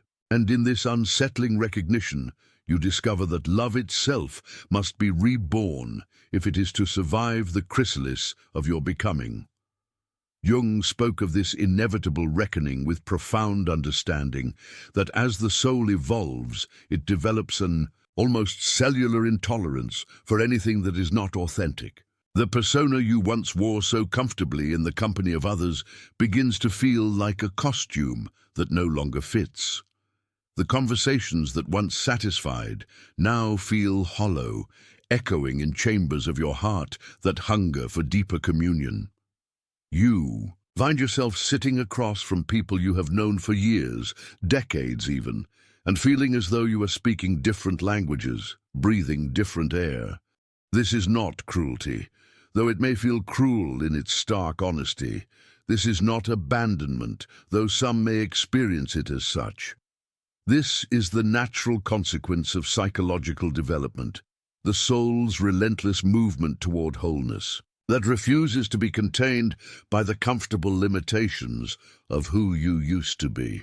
Like a snake that must shed its skin to grow, you must sometimes shed relationships that cannot expand to accommodate your expanding self. The mirrors that your relationships once provided begin to reflect something different now. Where once they showed you familiar aspects of your persona, they now reveal the raw, unvarnished truth of your psychological evolution. Some mirrors crack under the intensity of this new reflection. Others, remarkably, seem to deepen and clarify, revealing depths of connection you never knew existed. The shallow pools of acquaintanceship evaporate in the heat of your authenticity, while the deep wells of genuine relationship reveal themselves to be bottomless springs of mutual recognition. You begin to understand that every relationship you have ever had has been a conversation between unconscious forces, a dance of projections and expectations, shadows and light. The friend who always made you feel small was perhaps carrying your own disowned power. The lover who seemed to complete you was perhaps reflecting your own undeveloped wholeness back to you. The family member who triggered your deepest wounds was perhaps the guardian of gifts you had not yet learned to claim. Now, as consciousness dawns, these unconscious contracts begin to dissolve, leaving you free to relate from a place of choice rather than compulsion. This freedom is both exhilarating and terrifying. Without the familiar choreography of unconscious dynamics, you must learn to dance anew. Some of your dance partners cannot or will not learn these new steps. They may cling to the old patterns, insisting that you return to the role you once played in their psychological drama. They may feel betrayed by your growth, abandoned by your refusal to remain who you were for their comfort. And in their resistance, you encounter the shadow of your own fear, the part of you that wonders if growth is worth the price of loneliness. But loneliness, you discover, is not the same as solitude. Loneliness is the ache of disconnection from others. Solitude is the embrace of connection with yourself.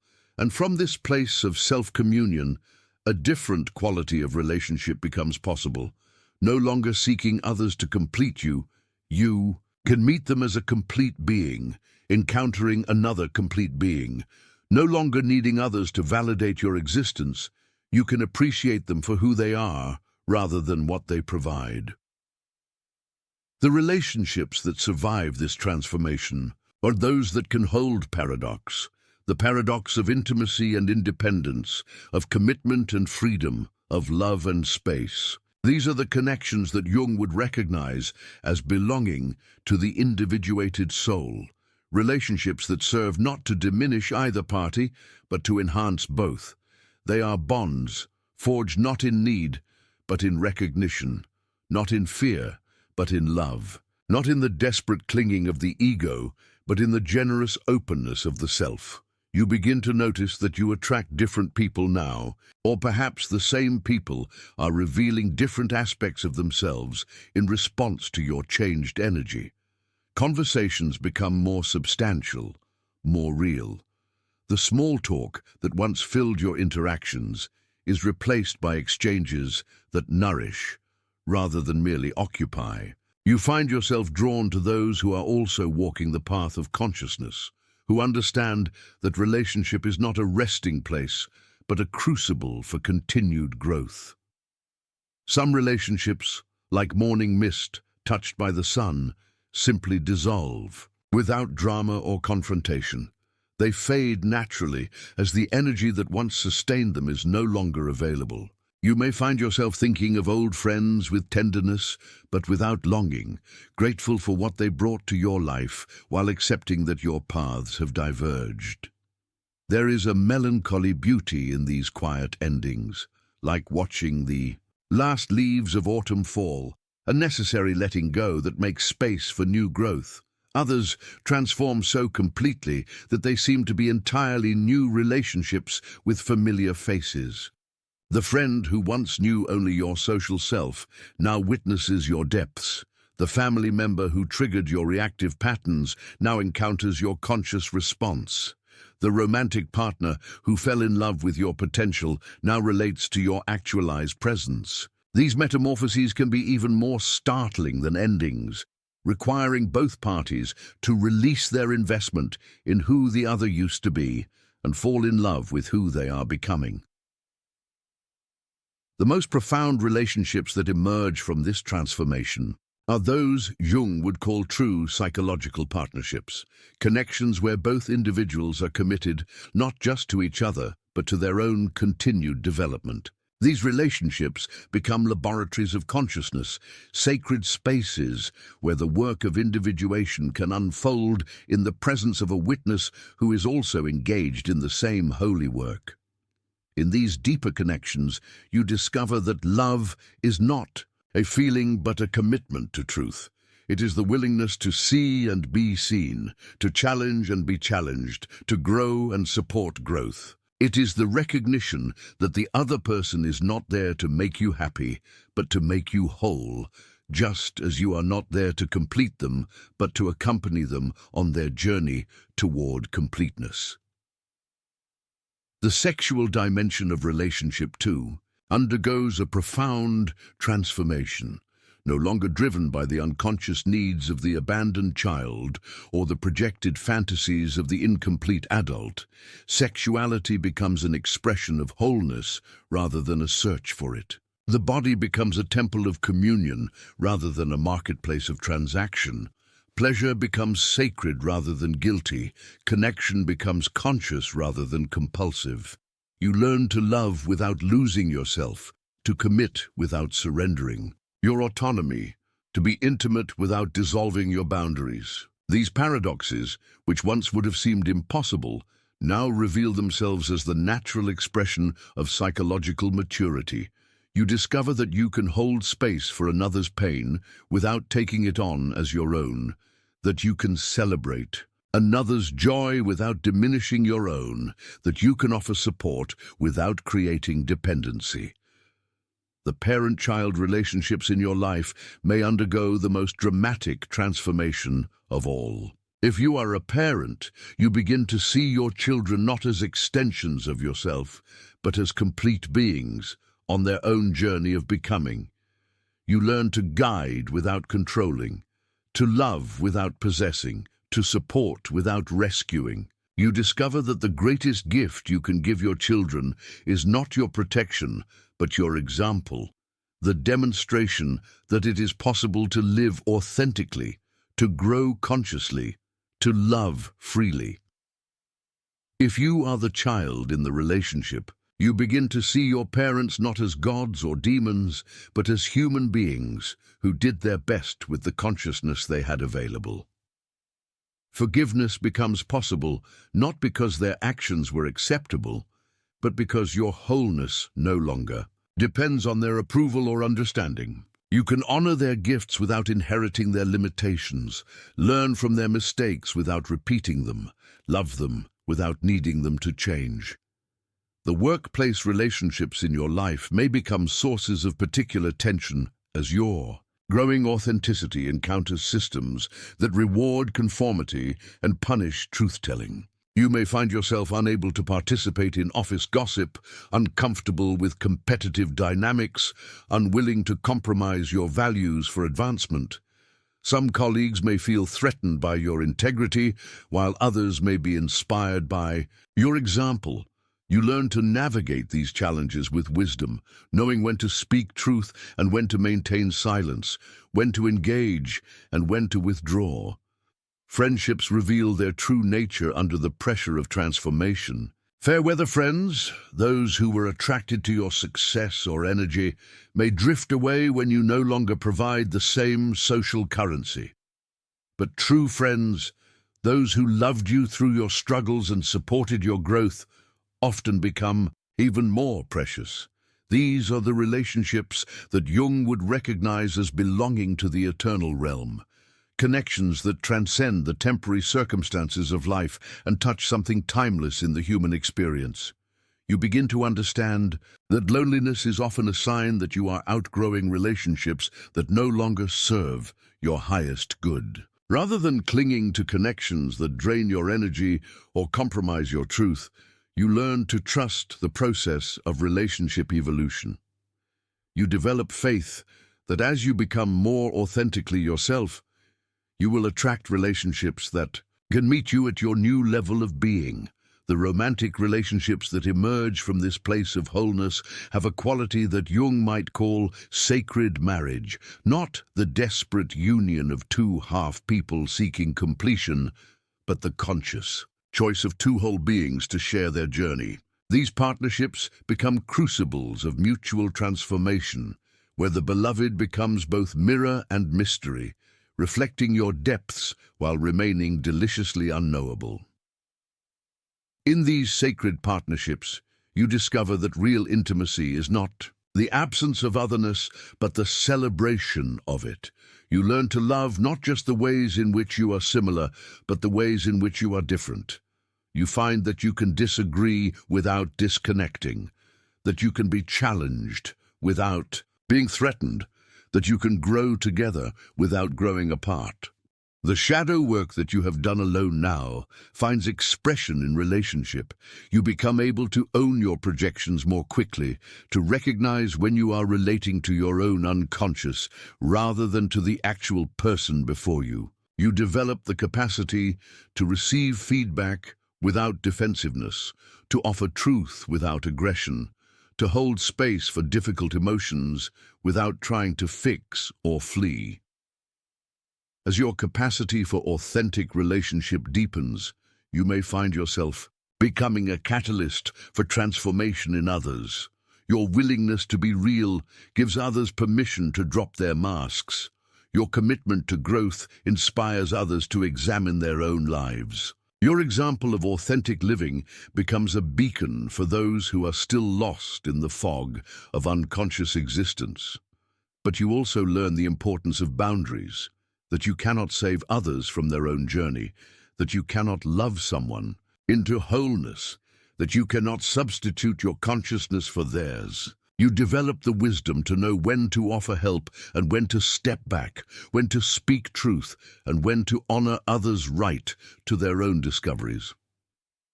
The constellation of relationships that emerges from this transformation is unlike anything you have ever experienced. It is smaller, perhaps, but infinitely more nourishing. It is less predictable, but more authentic. It is more challenging, but also more supportive. These are relationships that can hold the full spectrum of your being, your light and your shadow, your strength and your vulnerability, your wisdom and your confusion.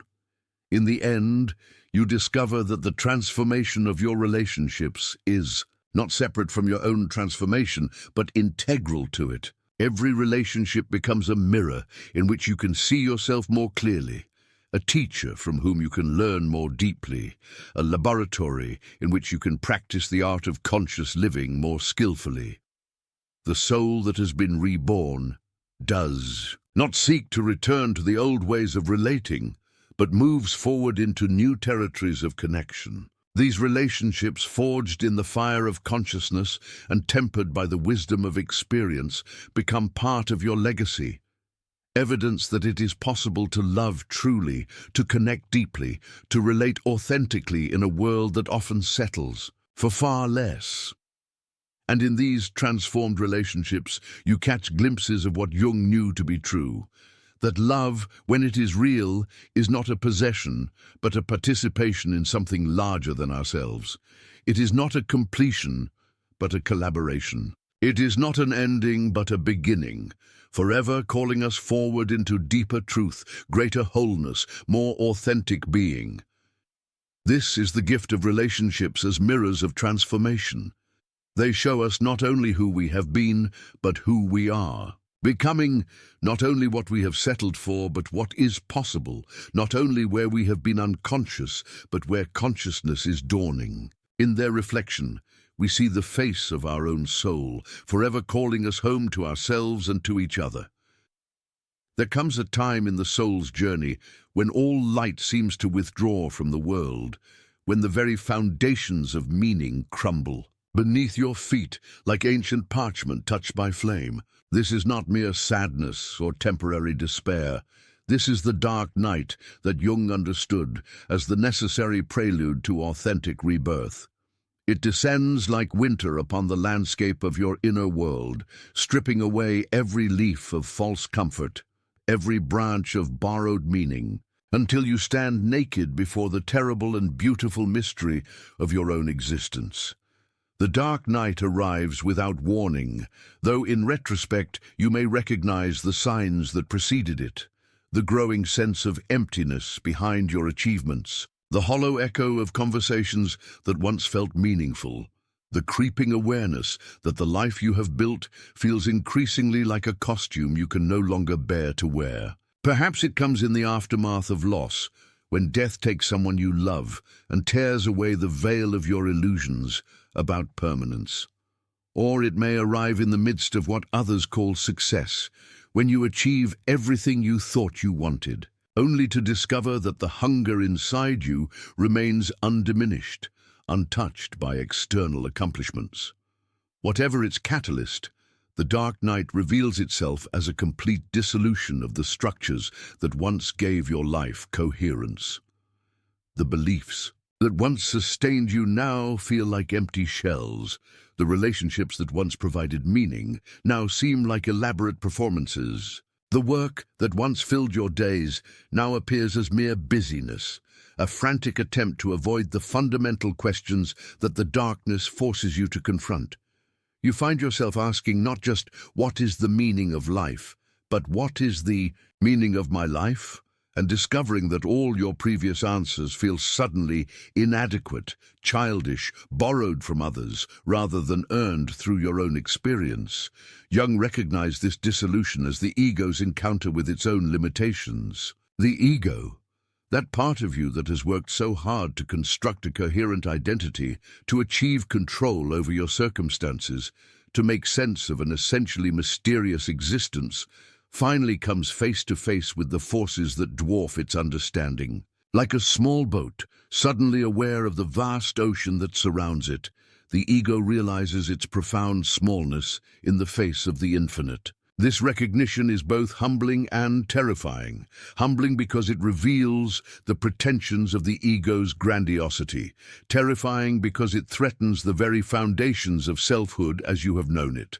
The dark night strips away not just your illusions, but your familiar ways of coping with life's challenges. The strategies that once seemed to work, the positive thinking, the busyness, the pursuit of pleasure or achievement, now feel powerless against the vast emptiness that has opened within you.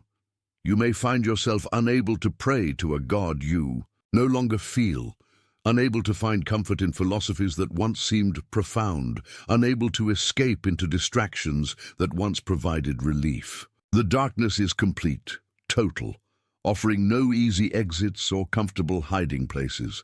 In this stripping away, you encounter what the mystics have called the dark night of the soul, a phrase that Jung understood not as mere poetic metaphor but as psychological reality. It is the ego's experience of its own death, the necessary dissolution that must occur before something new can be born. Like the caterpillar that must dissolve completely within the chrysalis before emerging as a butterfly, the ego must surrender its attachment to its old forms of being before the authentic self can emerge. The paradox of the dark night is that it is both terrible and necessary, both destructive and creative. It destroys everything that is false in your life, but in doing so, it creates space for what is true. It strips away everything that you think you are, but in that stripping, it reveals who you actually are, beneath all the accumulated layers of conditioning, expectation, and pretense. The darkness that seems to threaten your very existence is actually midwifing your birth into authentic being. This process cannot be rushed or controlled. The ego's desperate attempts to manage the dark night, to think its way out, to fix itself, to find a spiritual technique or therapeutic approach that will make the darkness go away, are themselves part of what must be surrendered. The dark night demands not action, but receptivity, not effort but acceptance, not resistance but a quality of yielding that the ego finds almost impossible to understand. You learn that the dark night has its own intelligence, its own timing, its own purpose that cannot be comprehended by the rational mind. It is the psyche's way of forcing a confrontation with the depths, of insisting that you finally meet the parts of yourself that have been relegated to the shadows. In the darkness, you encounter not just your own pain, but the pain of existence itself, the fundamental suffering that comes with being human, conscious, mortal, and alone in a vast universe. But the dark night also reveals gifts that cannot be found in any other way. In the complete breakdown of your ego's defenses, you discover reservoirs of strength you never knew you possessed. In the dissolution of your familiar identity, you touch something that was never born and will never die. In the absence of all external supports, you find a ground of being that exists independently of circumstances, achievements, or relationships. The dark night teaches you to distinguish between what is essential and what is merely habitual in your life. Stripped of everything that once seemed important, you discover what actually matters. Relationships that were based on mutual need or social convention reveal their emptiness, while connections that touch something deeper prove their worth. Activities that once filled your time but not your soul fall away, while pursuits that align with your authentic nature take on new significance. In the depths of the darkness, you may encounter what Jung called the self, not the ego self that you have constructed through years of effort and adaptation, but the deeper self that has been waiting patiently for this moment of recognition. The self does not argue with the darkness or try to explain it away. Instead, it holds space for the entire experience, witnessing the ego's dissolution with compassion and wisdom. This encounter with the self often comes not as a dramatic revelation, but as a quiet recognition, a subtle shift in perspective that changes everything. You realize that you are not just the small, frightened ego that has been struggling to survive the dark night. You are also the vast space within which the struggle is taking place, the consciousness that is aware of both the darkness and the fear, the witness that remains untouched by the dissolution it observes. The dark night also reveals the ego's fundamental misunderstanding about the nature of control. The ego believes that it is in charge of your life, that its job is to manage your experience and ensure your happiness. The dark night reveals that this belief is both arrogant and ultimately futile. There are forces at work in your life, in all life, that dwarf the ego's understanding and render its attempts at control laughably inadequate. This recognition of the ego's limitations is not meant to diminish or humiliate it, but to restore it to its proper place in the psyche. The ego is not meant to be the captain of the ship, but a valuable crew member, not the sun around which everything revolves, but a planet that receives its light from a greater source. The dark night teaches the ego humility, not as a form of self-degradation, but as an accurate perception of its place in the larger scheme of things. As the dark night deepens, you may find yourself drawn to different forms of spiritual practice or psychological work. The approaches that once seemed too intense or demanding now feel necessary and appropriate.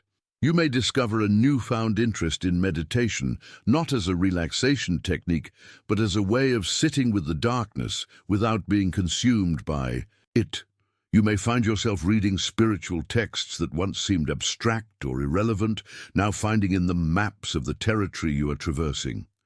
The dark night also transforms your relationship with suffering. Where once you might have seen pain as something to be avoided or overcome, you now begin to understand it as a teacher, a guide, a necessary part of the journey toward wholeness. You learn that suffering becomes truly unbearable only when you resist it, that the darkness becomes overwhelming only when you fight against it. In learning to surrender to the dark night, you discover a way of being with difficulty that does not require either denial or despair. This surrender is not passive resignation but active acceptance, a conscious choice to stop fighting against the reality of your experience and instead to learn from it. You begin to trust that the darkness has something to teach you, that the dissolution has a purpose, that the death of your old self is making space for something new to be born. The gifts of the dark night are not immediately apparent.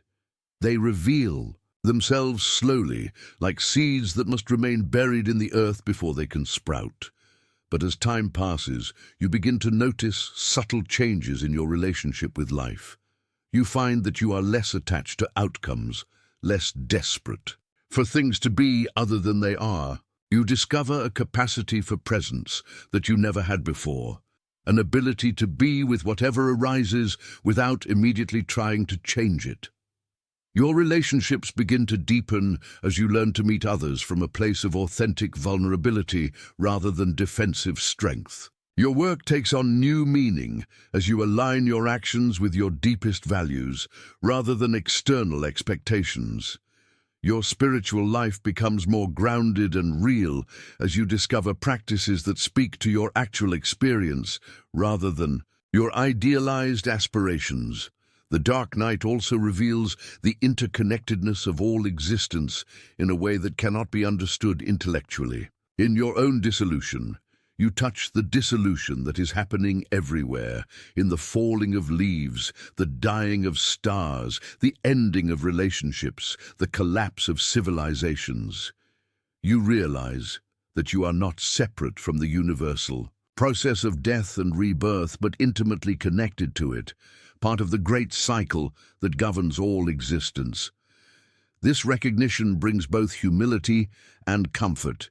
Humility because it reveals your place in the vast web of existence as both infinitesimal and integral. Comfort because it assures you that your suffering is not unique or meaningless, but part of the sacred process through which all things are transformed. As the dark night begins to lift, and it will lift, though never completely returning to, the innocent unconsciousness of your former life, you find yourself changed in ways both subtle and profound.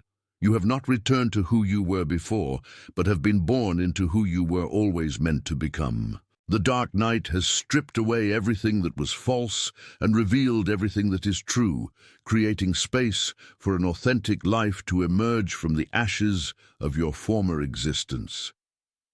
This emergence is not a one-time event, but an ongoing process, a continual death and rebirth that will characterize the rest of your journey. You have learned to trust the darkness as well as the light, to value the questions as much as the answers, to find meaning not in the absence of suffering, but in your capacity to transform suffering into wisdom. The dark night's greatest gift is this: it reveals that you are not who you thought you were, and that who you actually are is both more fragile and more resilient, more limited and more vast, more human and more divine than you ever imagined. In accepting this paradox, you discover the foundation for an authentic life. Not a life free from darkness, but a life that can hold both darkness and light, death and rebirth, dissolution and creation in a single, unified embrace. There is a moment in the deepest winter when the earth itself seems to exhale. Not yet spring, but something stirring beneath the frozen ground. A recognition, a remembering. This is the moment when the authentic self begins its emergence, rising not from ambition or effort, but from the profound exhaustion of pretending to be anyone else. You have walked through the valleys of your own undoing. You have descended into territories where your carefully constructed identity dissolved like salt in water, where the masks you wore to navigate the world fell away like autumn leaves. And now, in this tender aftermath, something unprecedented begins to unfold.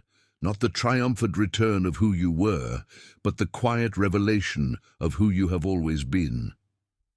Jung spoke of individuation as the soul's most sacred calling, the mysterious process by which we become authentically ourselves. Not the self that society applauds, not the self that wins approval or achieves success, but the self that exists prior to all performance, deeper than all conditioning, more real than all the stories we have told about ourselves.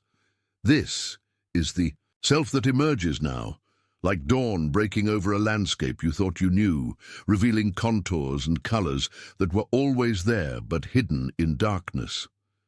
The emergence feels both utterly familiar and completely new. It carries the strange recognition of coming home to a place you've never been, of speaking a language you've never learned but somehow always known.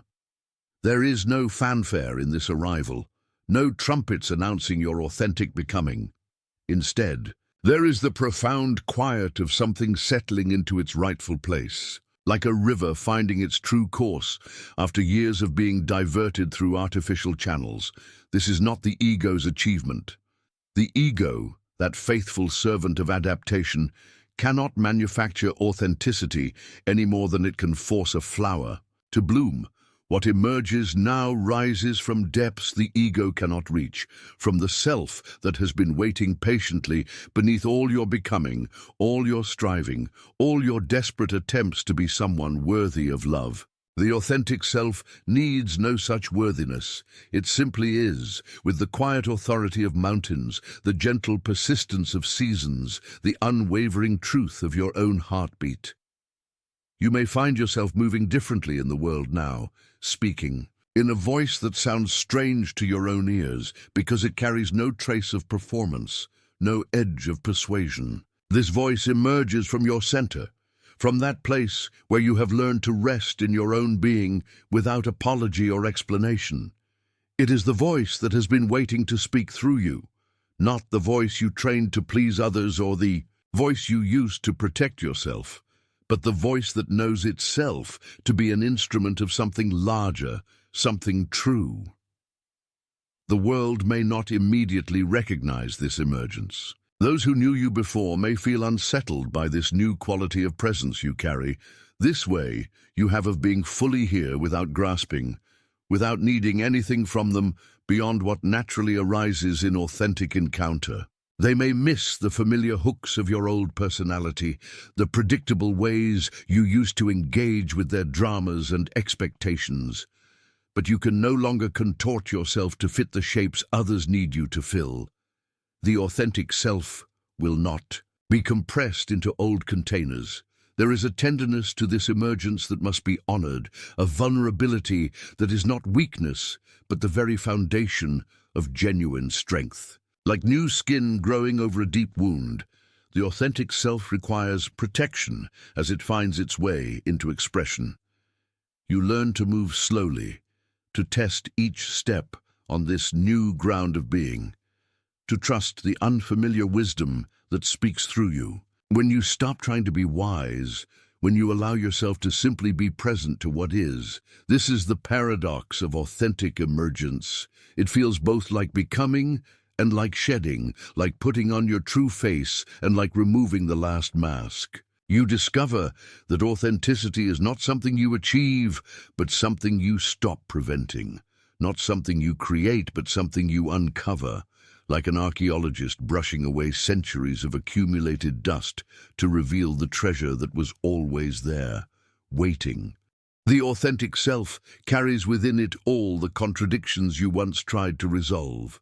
It holds your light and your darkness, your strength and your fragility, your wisdom and your bewilderment, not as problems to be solved, but as the very ingredients of your unique humanness. You begin to understand that wholeness was never about perfection, but about inclusion, about embracing the full spectrum of your being without trying to edit out the parts that don't fit some idealized image of who you should be. Jung understood that the self emerges not despite our wounds, but through them, not in spite of our failures, but because of them. Every breakdown that brought you to your knees was preparing the ground for this breakthrough into authenticity. Every moment when you felt most lost was actually a moment of necessary dissolution, clearing away what was false so that what is true could finally take root and grow. You may notice that your relationships begin to shift as this authentic self takes up residence in your life. Some connections, built on mutual performance or shared pretense, may naturally fall away like leaves from a tree in autumn. But others deepen in ways you never imagined possible, as your authenticity gives others permission to drop their own masks, creating space for the kind of soul-level intimacy that nourishes rather than depletes, that celebrates rather than consumes. The authentic self does not seek to impress or convince. It simply presents itself like a flower offering its fragrance to the air without expecting anything in return.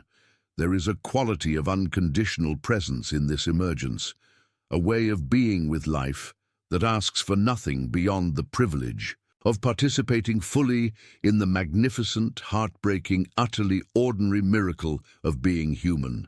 This emergence is not a destination, but a continuous unfolding, not a state to maintain, but a process to trust.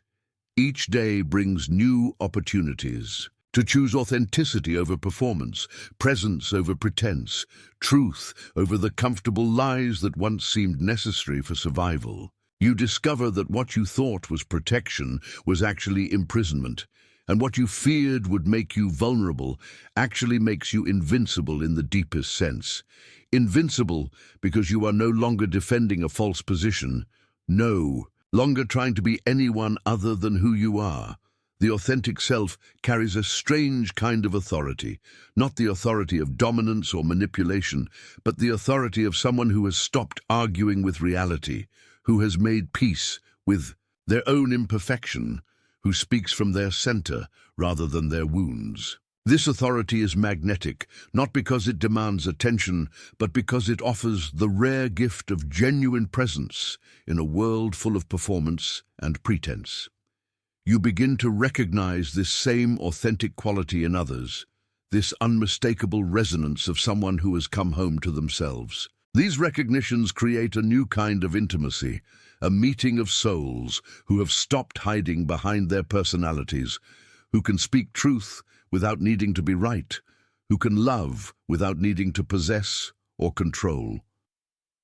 There is a profound freedom in this emergence, the freedom that comes from no longer carrying the exhausting burden of being anyone other than yourself. You discover energies you never knew you had, capacities that were hidden beneath layers of learned helplessness and conditioned limitation. The authentic self contains multitudes, holds contradictions, embraces paradox, and finds its way through life with an intelligence that transcends the ego's careful calculations. This is the self that has been waiting for you to stop running from it, to stop trying to improve it, to stop believing it needed your management or control. It emerges now with the quiet confidence of something that belongs here, that has always belonged here, that was never actually lost, but only temporarily obscured by the clouds of your own confusion. As this authentic self continues its emergence, you may find yourself amazed by its capacity for love, not the conditional love that seeks to get something in return, but the unconditional love that flows from fullness rather than emptiness, from presence rather than need. This love includes yourself in a way that transforms everything, creating the inner environment where authentic relationship with others becomes not only possible, but inevitable. The emergence of the authentic self is not a solo journey, but a homecoming that benefits everyone it touches. Your authenticity gives others permission to be authentic, Your willingness to be real creates space for others to drop their pretenses. Your courage to be vulnerable opens doorways for deeper intimacy. Your commitment to truth serves the awakening of consciousness everywhere. This is the emergence Jung, recognized as the deepest calling of human life.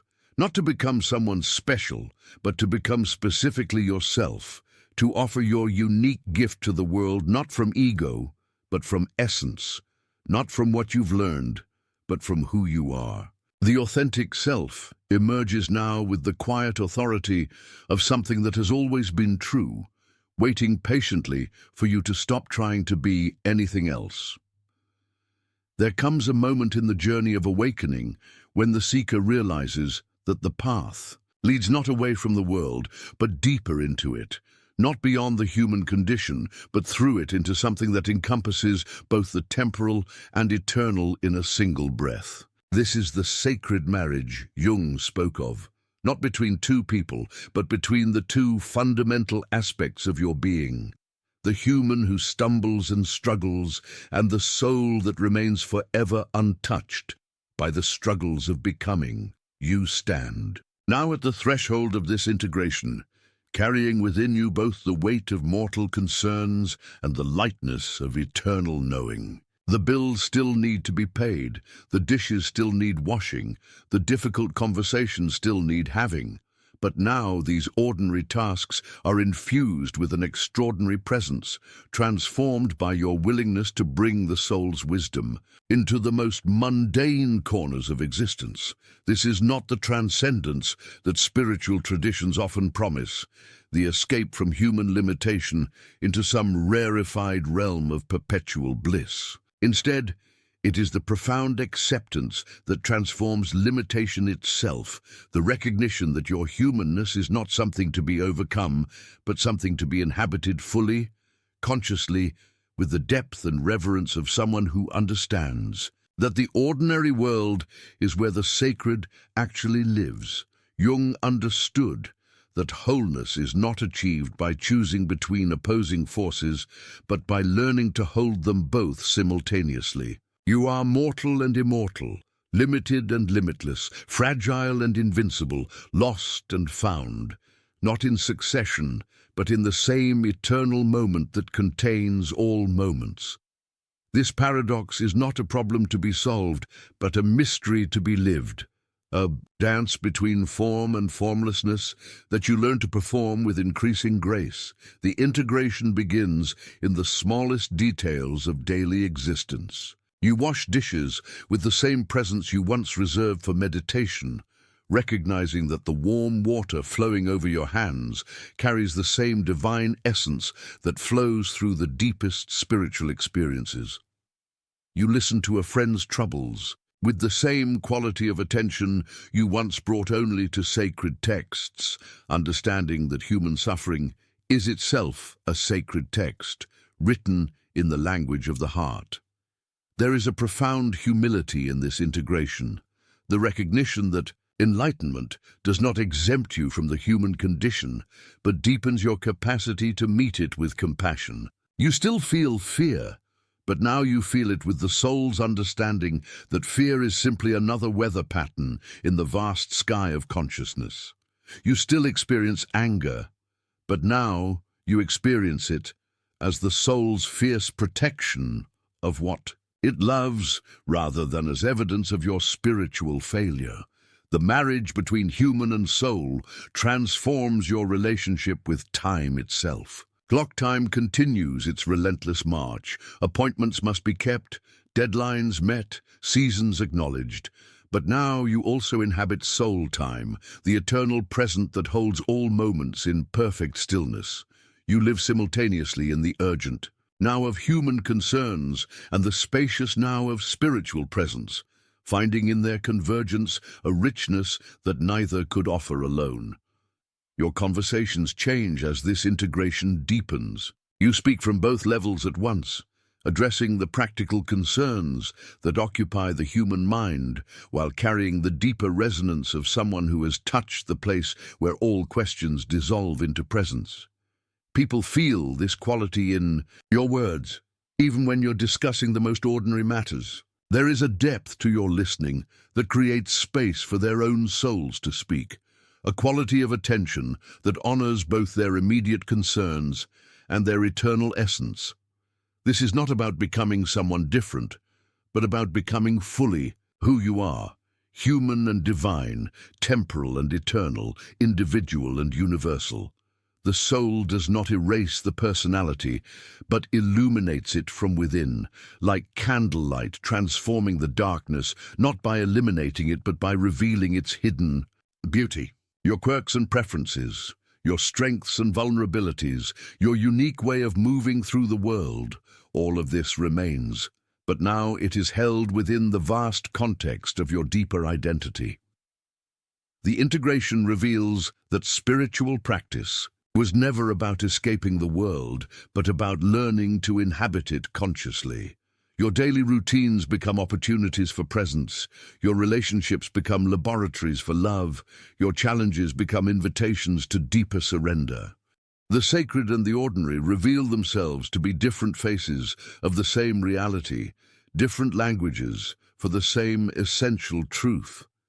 You discover that the soul's wisdom is not abstract philosophy, but the most practical guidance available. When faced with difficult decisions, you learn to consult both your human intelligence and your deeper knowing, finding in their conversation a clarity that neither could provide alone. The soul's perspective doesn't override human concerns, but places them in a context that makes their true significance apparent. This integration affects how you hold your own suffering. Pain still arrives. Loss, disappointment, the inevitable, heartbreaks of human existence. But now you meet these experiences with the soul's understanding that suffering is not a mistake to be corrected, but a teacher to be honored, not a sign of spiritual failure, but an invitation to deeper compassion. You learn to grieve with the fullness of your humanity while resting in the peace of your eternal nature. The marriage between human and soul transforms your relationship with others. You see them too as living this same paradox, struggling with the same integration, carrying within them the same divine spark flickering within the sometimes awkward vessel of personality.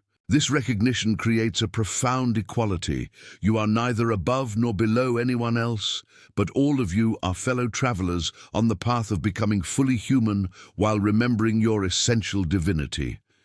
Your work in the world takes on new dimensions as this integration deepens. Whether you're teaching or parenting, creating or serving, leading or following, you bring to your activities both the competence of human skill and the wisdom of soul presence. Your effectiveness increases not because you try harder, but because you show up more completely, bringing all of yourself to whatever life asks of you. This is what Jung meant by individuation, not the development of the ego, but the integration of all aspects of the psyche into a functioning whole. The persona learns to serve authenticity rather than deception.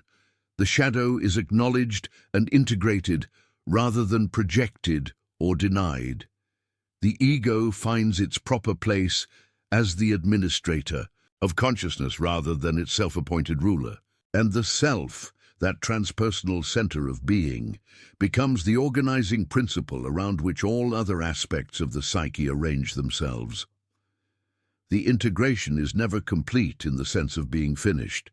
It is an ongoing process, a daily practice of choosing wholeness over fragmentation, presence over absence, love over fear.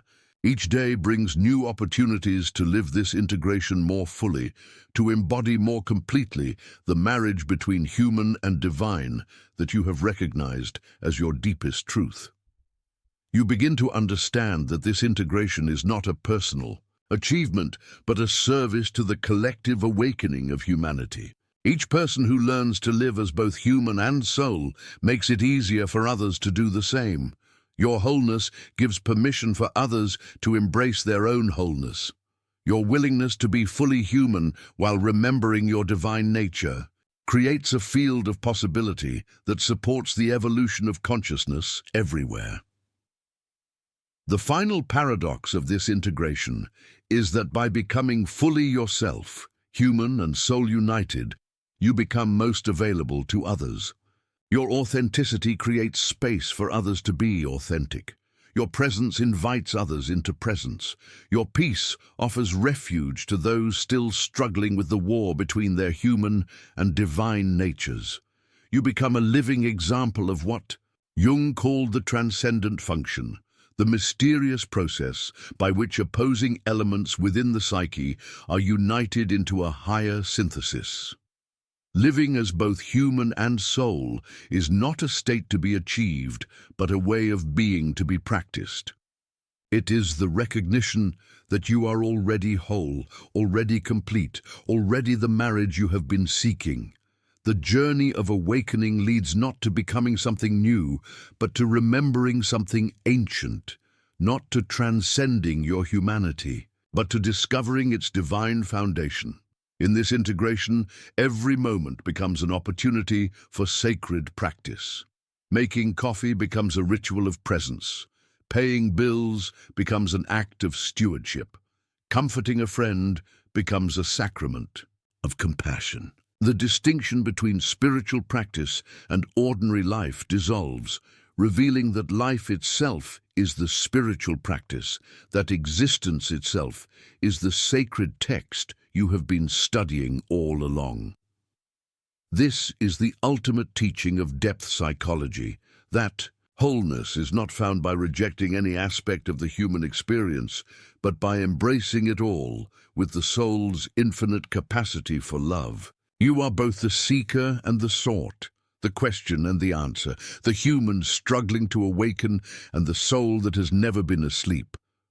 In recognizing this, you step into the fullness of your being, living as both human and soul in the eternal dance of becoming. That is life itself. YouTube video description: when your soul begins to stir, the world as you know it starts to crack, not in destruction, but in sacred preparation for rebirth. Carl Jung understood that our deepest psychological symptoms are often love letters from the authentic self, calling us home from the exile of personas and societal expectations. This video explores 9 unmistakable signs that your soul is rising from the depths of the unconscious, demanding integration and wholeness. From the sacred rebellion against hollow success to the emergence of your sophisticated shadow, these markers signal not breakdown, but breakthrough, the beginning of what Jung called individuation.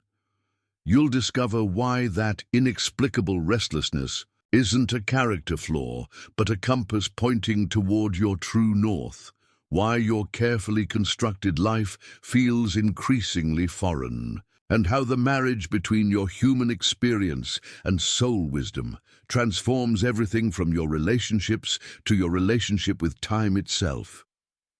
If you felt the ground shifting beneath the foundations of your familiar world, if you sense something ancient stirring in the basement of your being, this exploration of Jungian depth psychology offers both recognition and roadmap for the journey ahead. The great forgetting is ending. The great remembering begins now.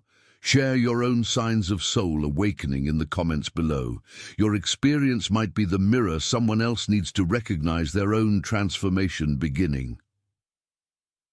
Hashtags: Carl Jung, shadow work, dry individuation, Jungian psychology, na soul awakening, na depth psychology, persona vs authenticity, unconscious mind, psychological transformation, sacred rebellion,